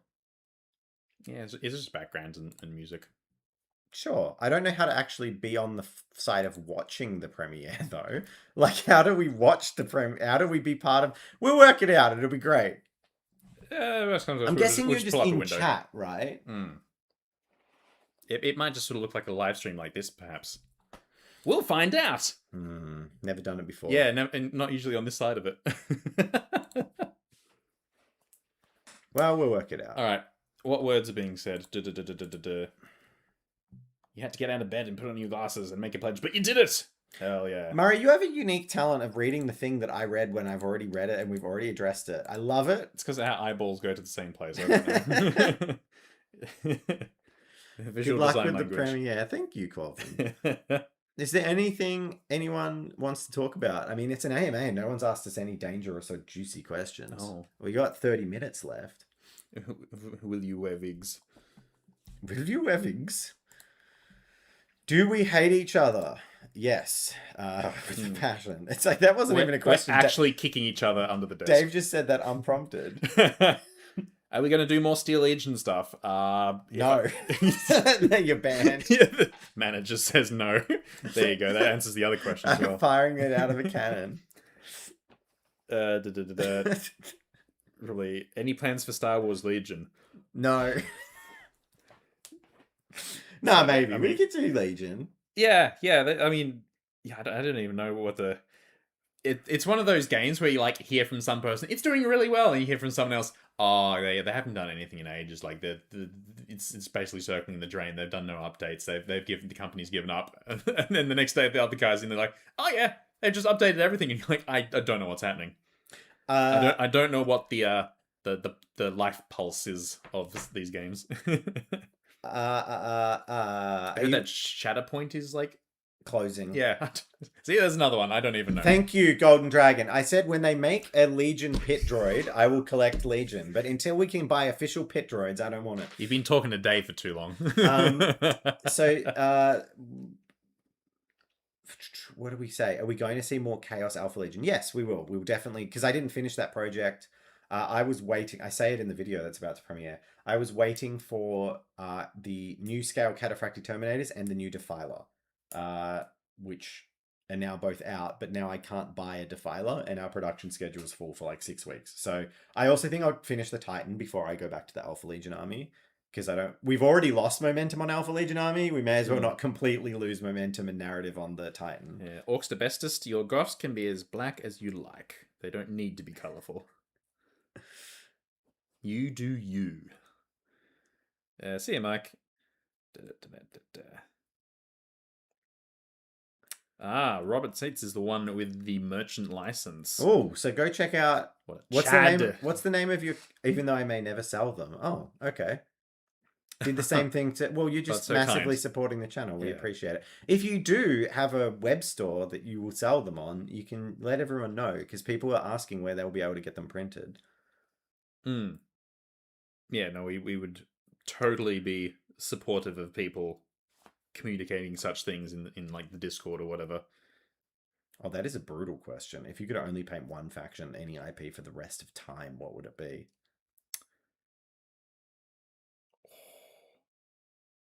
Like any faction and any Any IP. IP, yeah. Do we have a guarantee that they're going to keep releasing models in that IP? Because that changes the name of the game. Ooh. Droplet Commander Resistance. Just spaceships. No, I think I'd pick because you're thinking. I couldn't tell you the name of it off the top of my head, but there's a couple of like really good ancient like that like gladiator. I'd pick something you wouldn't expect. I'd pick something really cool where every model is like super satisfying. So there's that game that's like the gladiator fighting in like ancient Rome or whatever. Like 54 mil. Yeah, they're like 54 mil yeah. scale. Something where like every new model I get would basically be this painter's bust experience. I wouldn't ever pick something like Chaos Space Marines because I already get sick of painting the trim. So doing something where every model is this unique, fun experience would be pretty good. Yeah, that's fair. I'd say probably I can't remember the name of it. We saw some like mech games at Gen Con. Yes. That's like some cool designs. Just like cool robots you get every now and then. You know, it's slightly larger scale than like Battletech. Like that's kind of cool. I'm into that. Or hell, I mean the Gundam stuff, the like even Gundam miniatures, that's kind of cool. Like that's fun. We'd see if it how much the sanity takes it, you know, painting it till the end of time. But yeah, something with robots that, you know, you get to do lots of metal, but also different design aesthetics. Like you're not limited to humans, basically, right?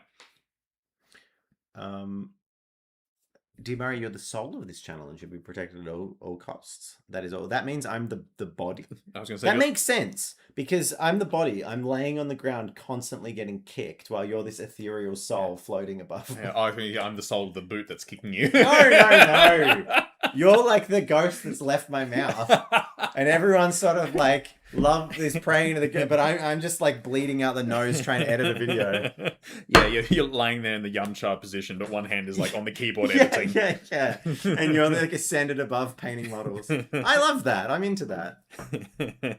Jen will be in a minute when she's finished feeding the baby, and you can ask her how she's gone. Can we know the name of your store? You know, in the last 5 years, I would have said no.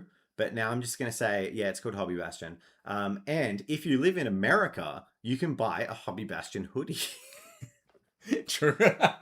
That ships from America. So, you know, isn't that cool? If we had to pick a historical war game, what are the most attracted to using setting-wise? But what setting is the most interesting to us? I don't know if there is one. Naval, Napoleonic, but naval. Ooh. I'd want to paint like the Victory, your man of war and your yeah. I'd want to paint like a British ships in the line and like deck fighting and stuff like that with boats. That's kind of cool. I like that. I'm a cliche sucker. I love World War II tanks. So yeah. Yeah, World War II, it's weird to think of that as historics because I think of that as World War II wargaming. Historics for me is anything before, like... It's like powder and muskets. Yeah, like before the 20th century, I think of as historic. But you're right, it would be. It would be a historic. Battletech forever. Hell yeah. I like there was a question which was Dream YouTuber collab. Do you have a Dream YouTuber collab? Ah. Is it the Mr. Beast one where he gives you $100,000? And then just bugger off. Yeah, and then you just that sounds pretty good. I have a really lame one. Mine is probably it's like you say it and then you sound like a fanboy and it's gross, but it's not like that. It's just I'd want to do something meaningful. So my dream YouTuber collab I already did, which was Nerdforge. But other than that, it'd be either someone who makes something really cool, like Adam Savage. Yeah, I was going to say. Or the second option would be doing something meaningful that's really fun and memorable. So like abroad in Japan, Chris Broad and Connor, like cyclothon. Cyclothon, yeah. Like doing something like that, which obviously we're nobodies, like that would never happen. But if you say dream collab, something where you're part of an experience that's more than just doing a video. So I think something like that would be really cool. you're actually putting forth to, you're like, again, like this is the cyclothon. I could say that. I'd say the cyclothon. That awesome. seems like fun. You're going around Japan, you're cycling, and there's a lot of banter going around. That sounds like fun. Something like that. And then you can say, remember that time we rode on a bike and died, but it was for charity. That's awesome. Murray dictatorship when? He has the bratwurst. He's ready to knock me over the back of the head with it. Murray's brat what? Oh my god. Oh. That was Hello. musical. Yeah. Well, no, I'm going to do it here. Yeah. If that's okay. Come say hello. Or do you want to sit in this chair? No, I'll sit. Hello, everyone. Oh, my sweet baby boy. Still here. Oh, hey, buddy.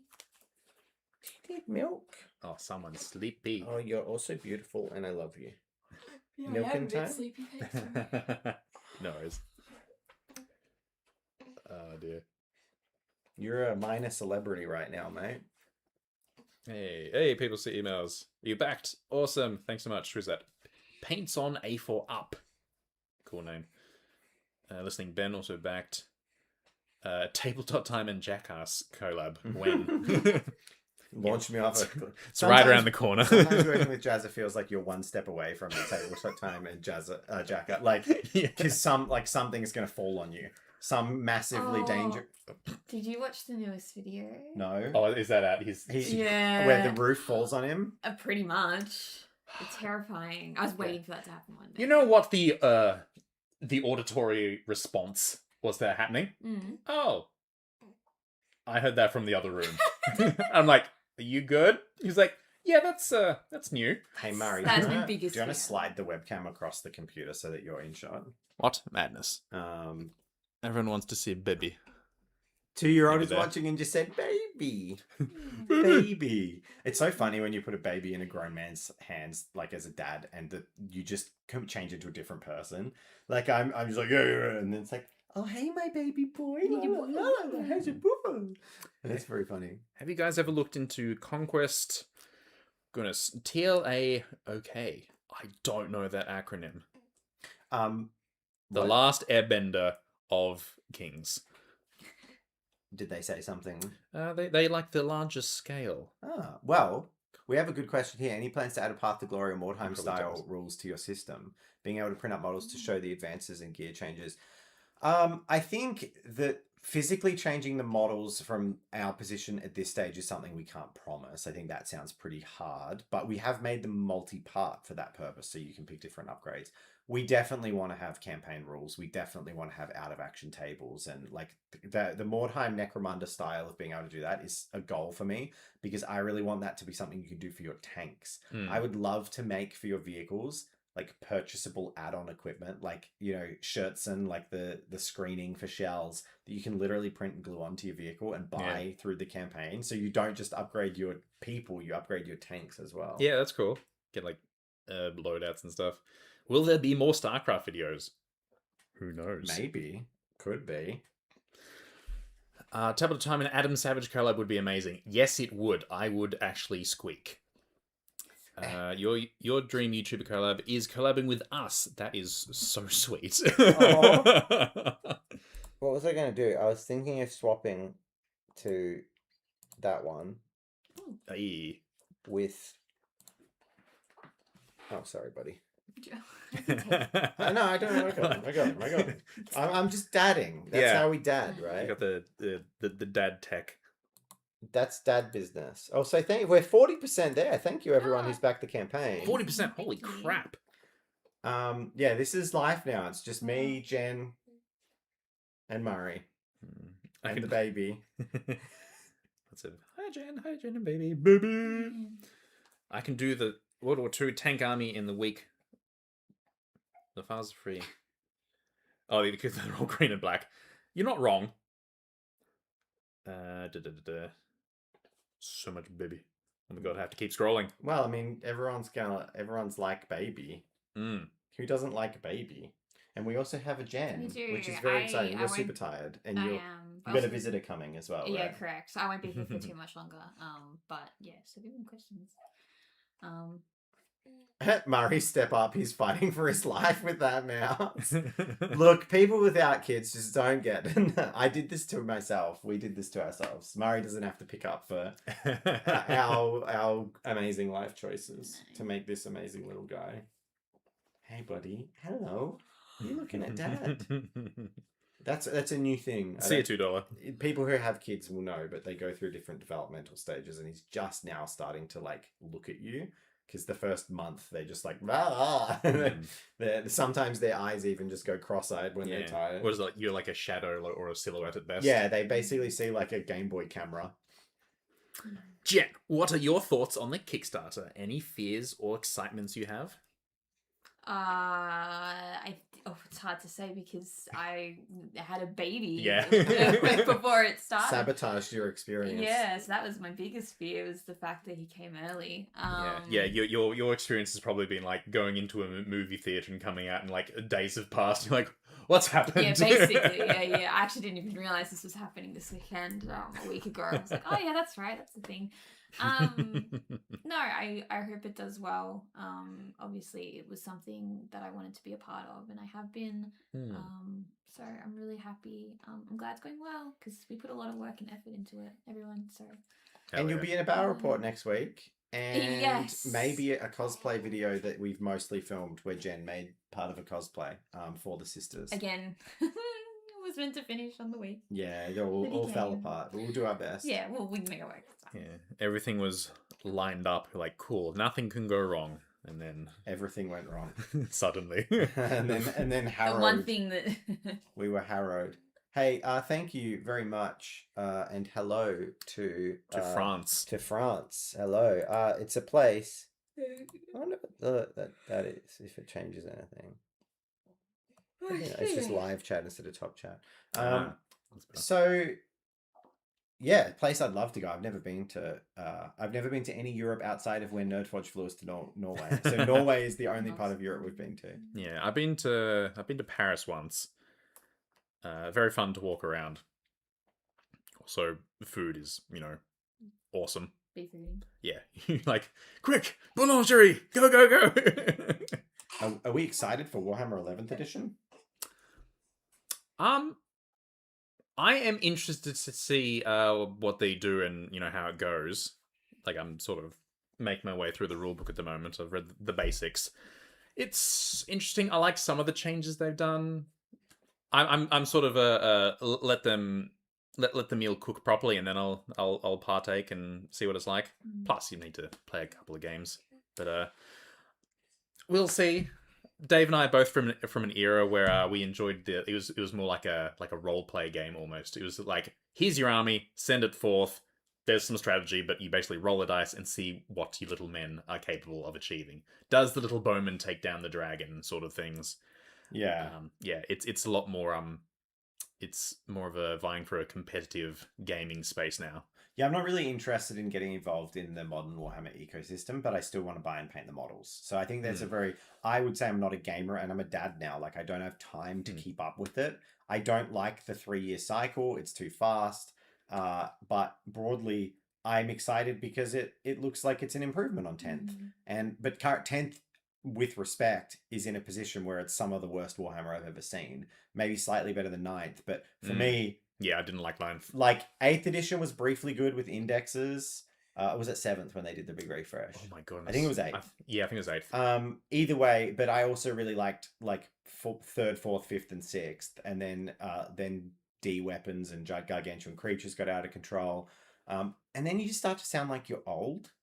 Because I just like old stuff. But no, like, I play other modern war games and I love them. I just think Warhammer's changed from the game that I want to play to the game that I want to collect. Yeah. And I'm definitely more of a painter and collector. I will be like, cool, I'm going to paint this because visually this laid out on a table sounds cool. Playing a game with it is literally just like a bonus.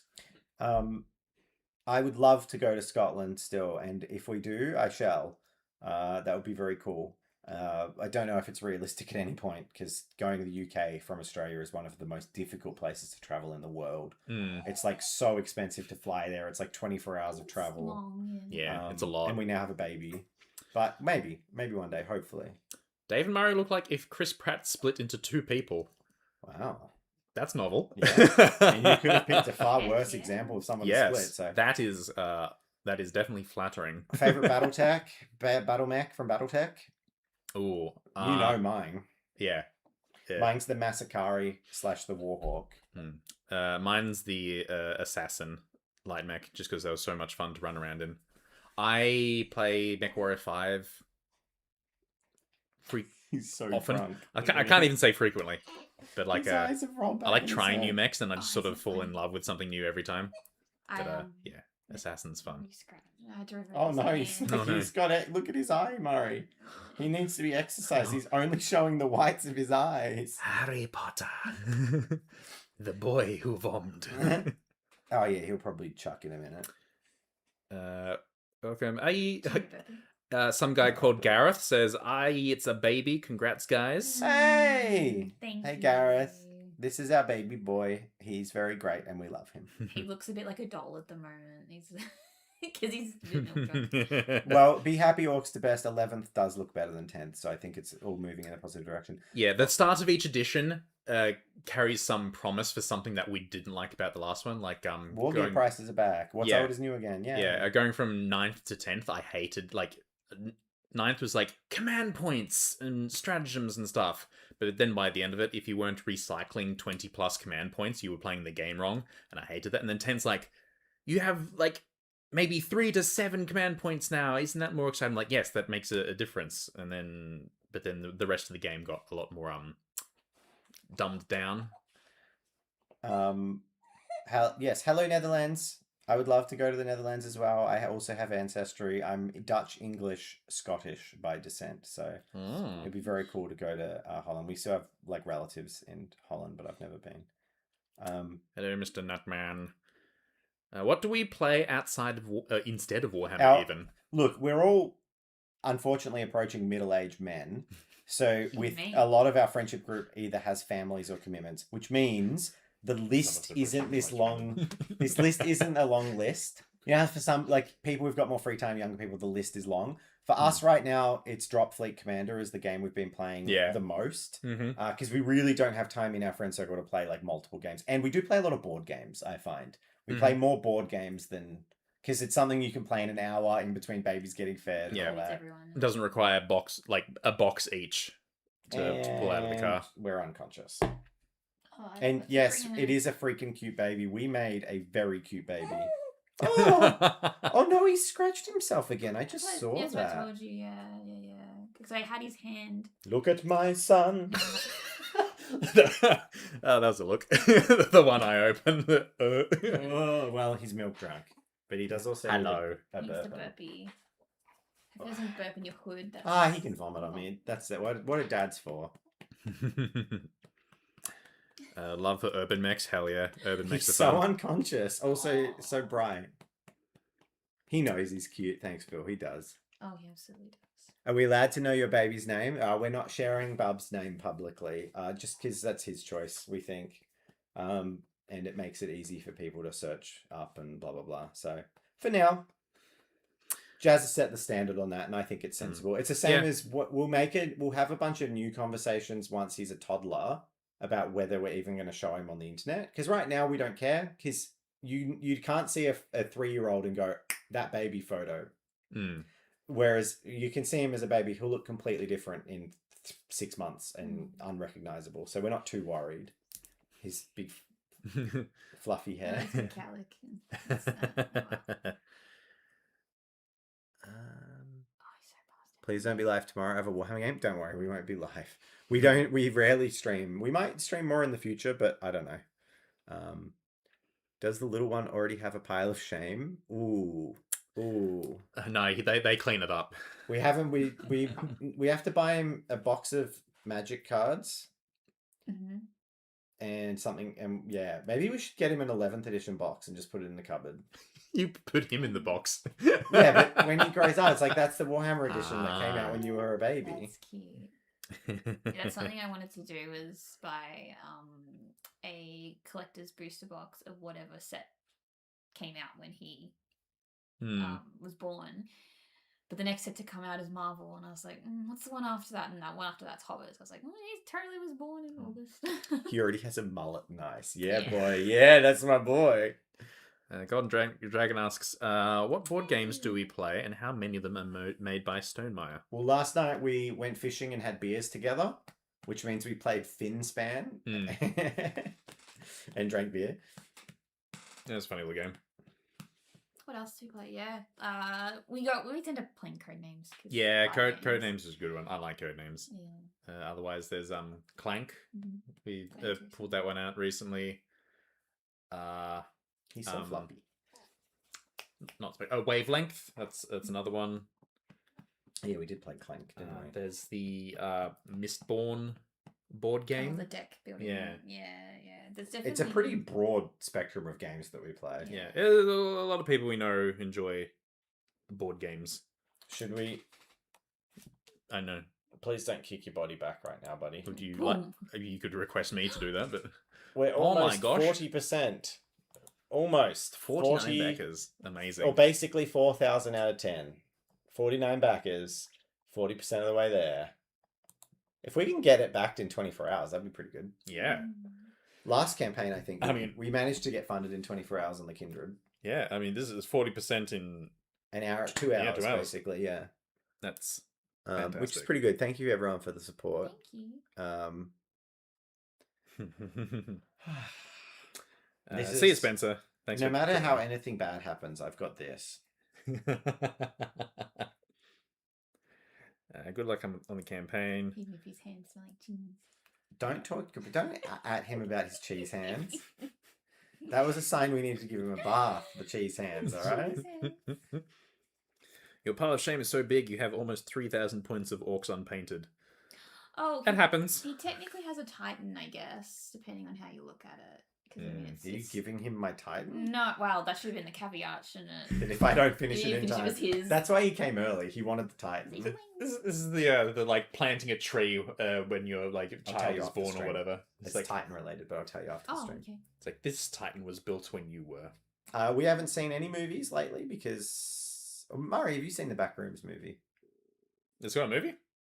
There you go. That's It's your just answer. come out. Just come out. Oh, okay. We obviously... We didn't even see Project Hail Mary in the end because he came. He came right when we were planning yeah, it. so We literally were discussing on that day, do we stay And up we'll there go where see we're it, getting the yeah, scans and go that's see right. Hail Mary? And then he came. Then Yes. the whole dramatic and very traumatic birth experience happened. Yeah, that's on the list to I don't know, enforce on you guys. I don't know. Oh, we'll definitely watch it when it comes to stream.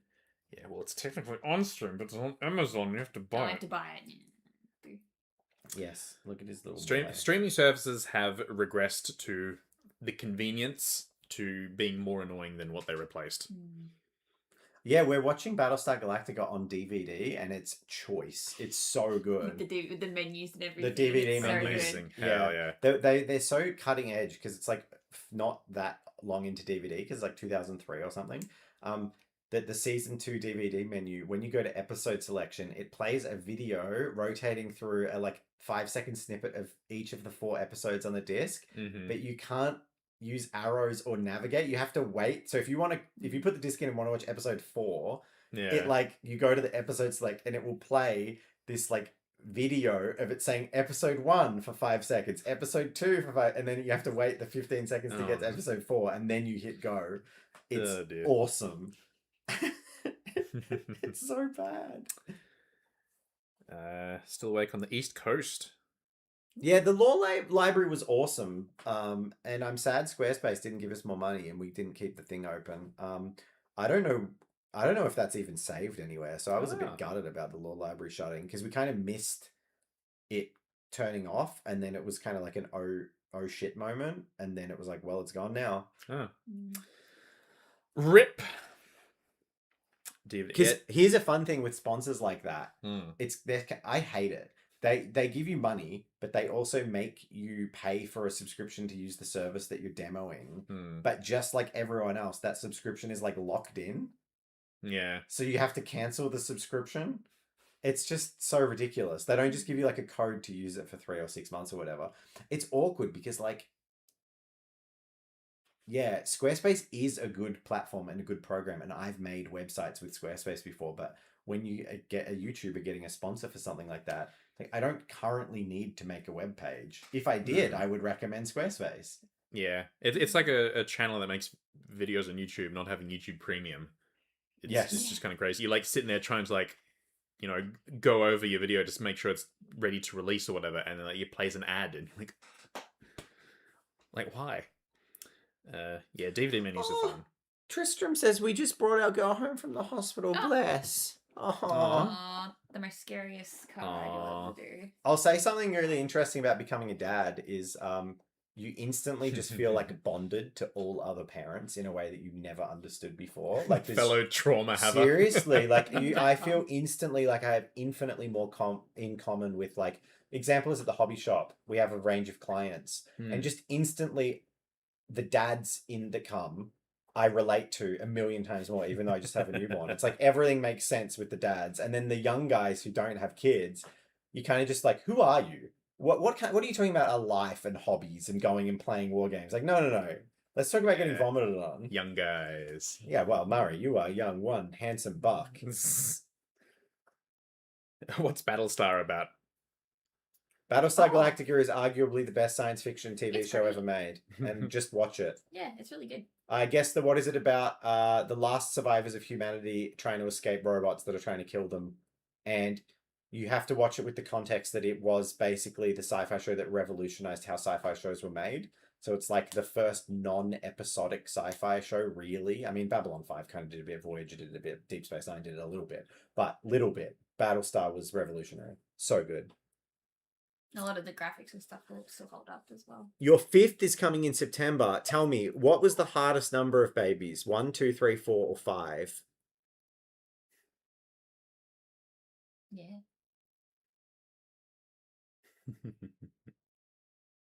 You know when people leave their mouth open when they fall 3 asleep? was the hardest? I've been saying that. I said, what was the hardest number of children? 1, 2, 3, 4, 5. 3 was the hardest. And he's about to have 5. I've heard that from so many people. Once we had our 4, our oldest was old enough to help take care of the others. Yep. Hit the critical mass. Yeah, 2 is like they're enough to entertain each other. 3 is just like extra needs, but still require but no one to provide it. And then 4 is they start to look after each other. Because the eldest is old enough. Oh my god, we're only streaming for another 8 minutes, then we're going to go do the premiere. So if you've got any last questions for us, if you would like to hang around, we're doing a premiere of our video for the weekend. I'd love people to watch it. You edited it. I make one of the sisters, Heavy Sisters. I build one for the first time, and largely I give a broad update on where we're going with the channel, the products. Obviously, it's an ad for the Sisters of the Old Blood. You guys don't need... I'm not going to pretend it's not. But there's a lot of context in there of like the world we're making, who the sisters are. I think it's the first video I've ever fully done, and I had a really limited amount of time to do it, but I think I did an okay job. Yeah, nah. For having did good. For having a quarter of the amount of time that we usually have on an edit, and being a novice editor, I think I did all right. You backed Sin, thank you. Thank you. How can you steal our boards? If you live in Australia, we'll sell them to you. Oldest is 3 years older than our second, and that was a good gap. He turns 9 this year. Oh my gosh. Yes. Fact, congrats on the kid and the Kickstarter. Thank you. We made him ourselves. Any painting tips? I have over 70 orcs to paint. Yellow skin.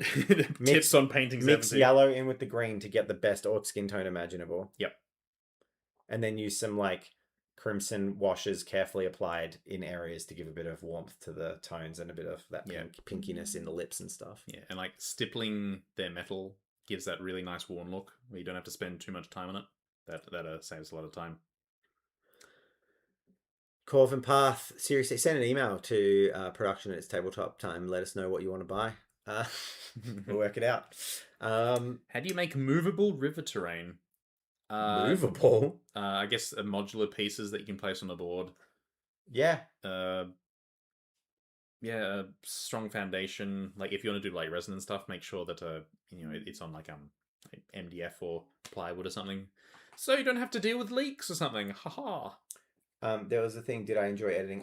I did. There was a part of editing I didn't enjoy, which was doing the music. So the music's kind of dodgy, but that's because I didn't have enough time, and I really wanted to like pace it out and do it really well. But I also need a bit of watch some tutorials and get some advice on how to do that well. So I really enjoyed editing. Hmm. Genuinely. It was very stressful because I had such a compressed amount of time to what I usually will have. And there were parts of it I'm not as good at. And I can't wait to have the time to do like silly jokes and stuff. 42%. 42. That's the way I look at it. That's why, 42%. Yeah, nice. Hell yeah. Got to keep that train going. Amazing. Yeah, 6 minutes, guys. Excited for the future of Tabletop Time. Good luck to you guys. Thank you so much. Thank you. What advice would you give to a guy that's wanting to start a hobby store soonish? Ooh. Oh, buddy. Oh, buddy. Oh, God. You're not going to get rich. You're not going to make much money. It's a lifestyle business. Yeah. You have to do it for the love of the game. You really do. What advice would I give? It's actually practical. Yes, Jen? I mean, Yeah, I you run there it. more Yeah. than often. I think you have to decide if you're a hobby store, what kind of hobby store you're going to be. So for us, we're kind of a mix of everything, which is kind of a bit difficult.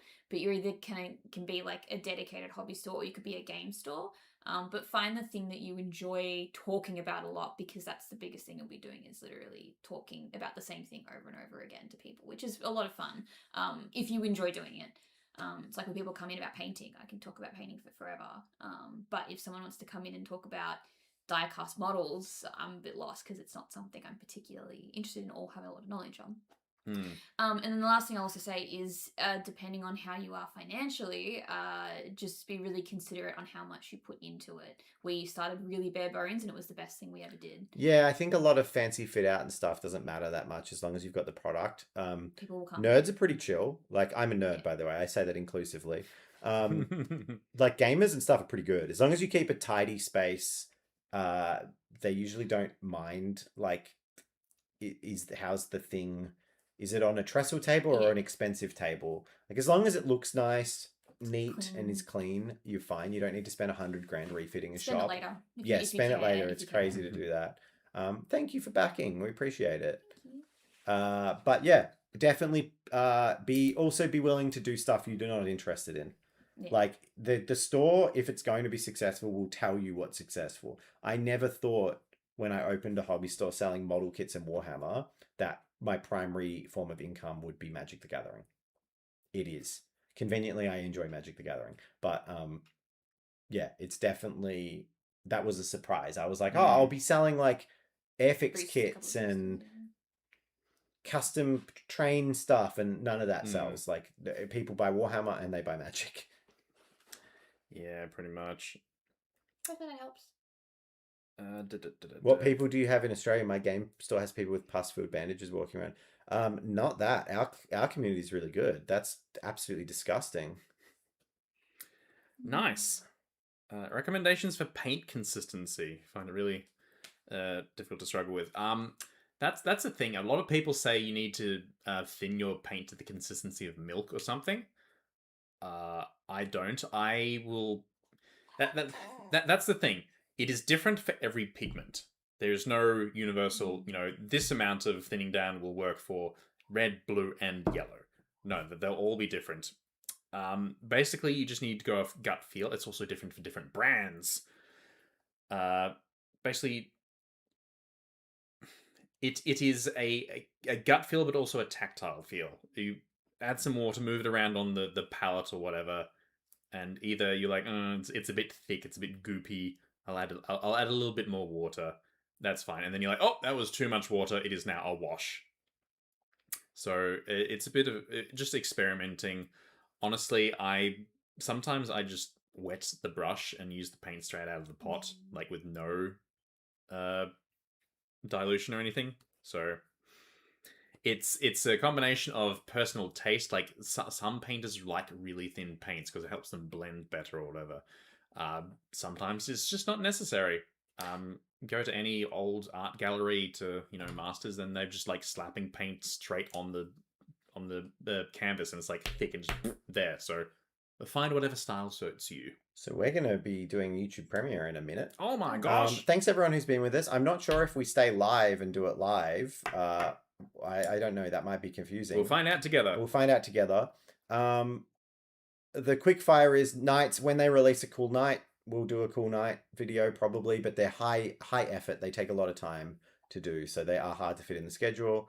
My last comment was actual good advice for a hobby store is remember that the customers that take the most time and attention and complain the most generally are correlated with the customers who spend the least money and don't waste your time on them. Like that's something I learned over 10 years. 100%.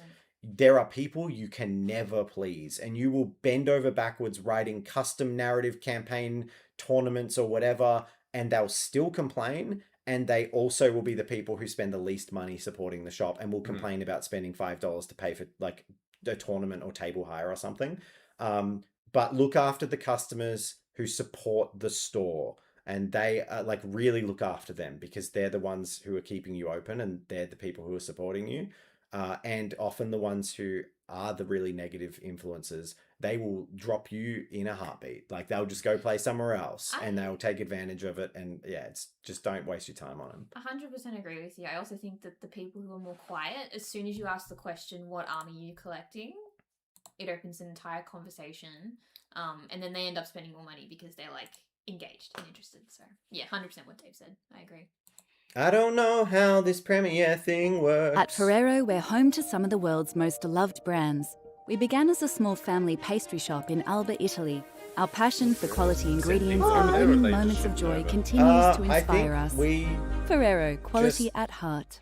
You can just pop the link in. We either just stop the live stream or this runs while the live stream is going. Just think of maybe That's kind of confusing. Just put look a everything link to the video in We're the not- chat and pin it. It's Oh, this is the two account. I don't know how to pin it. So if you'd like, it's going to be hard for you guys to watch it. We won't watch it with audio. You guys can watch it. Well, I mean, stopping the stream sort of. Oh, and unless we just do Here's this. option one, we're like live streaming. I think we just be in chat. What do you vote? Do we just stop the stream and go in chat? Or do we do like a live audio comment? Then they can't watch it anyway. I'm just going to be in chat. Well, not anymore. We're going to end the live stream. Thanks for supporting the Sister the Old Blood. We really hope that campaign gets back. Obviously, it's a stretch goal for the campaign. And we'll see you all in another video. Please go over and watch the video I pinned. It will explain a lot and also get into the rest of the rules at the start of the video. If you get it. And we really do appreciate you being here. This was fun. We had over 100 people like the whole time, which is Thank you so amazing. much. Yeah, thanks so much for Tabletop being time here. has What a been great struggling, time. We never and live in streamed, last so week's it's super video, cool to do we went this. into all And the thanks- details of yeah, that thanks again. and Bye, explained how everyone. we would be See you later. losing half our team. It was a difficult video to make, and I must say I'm overwhelmed by how positive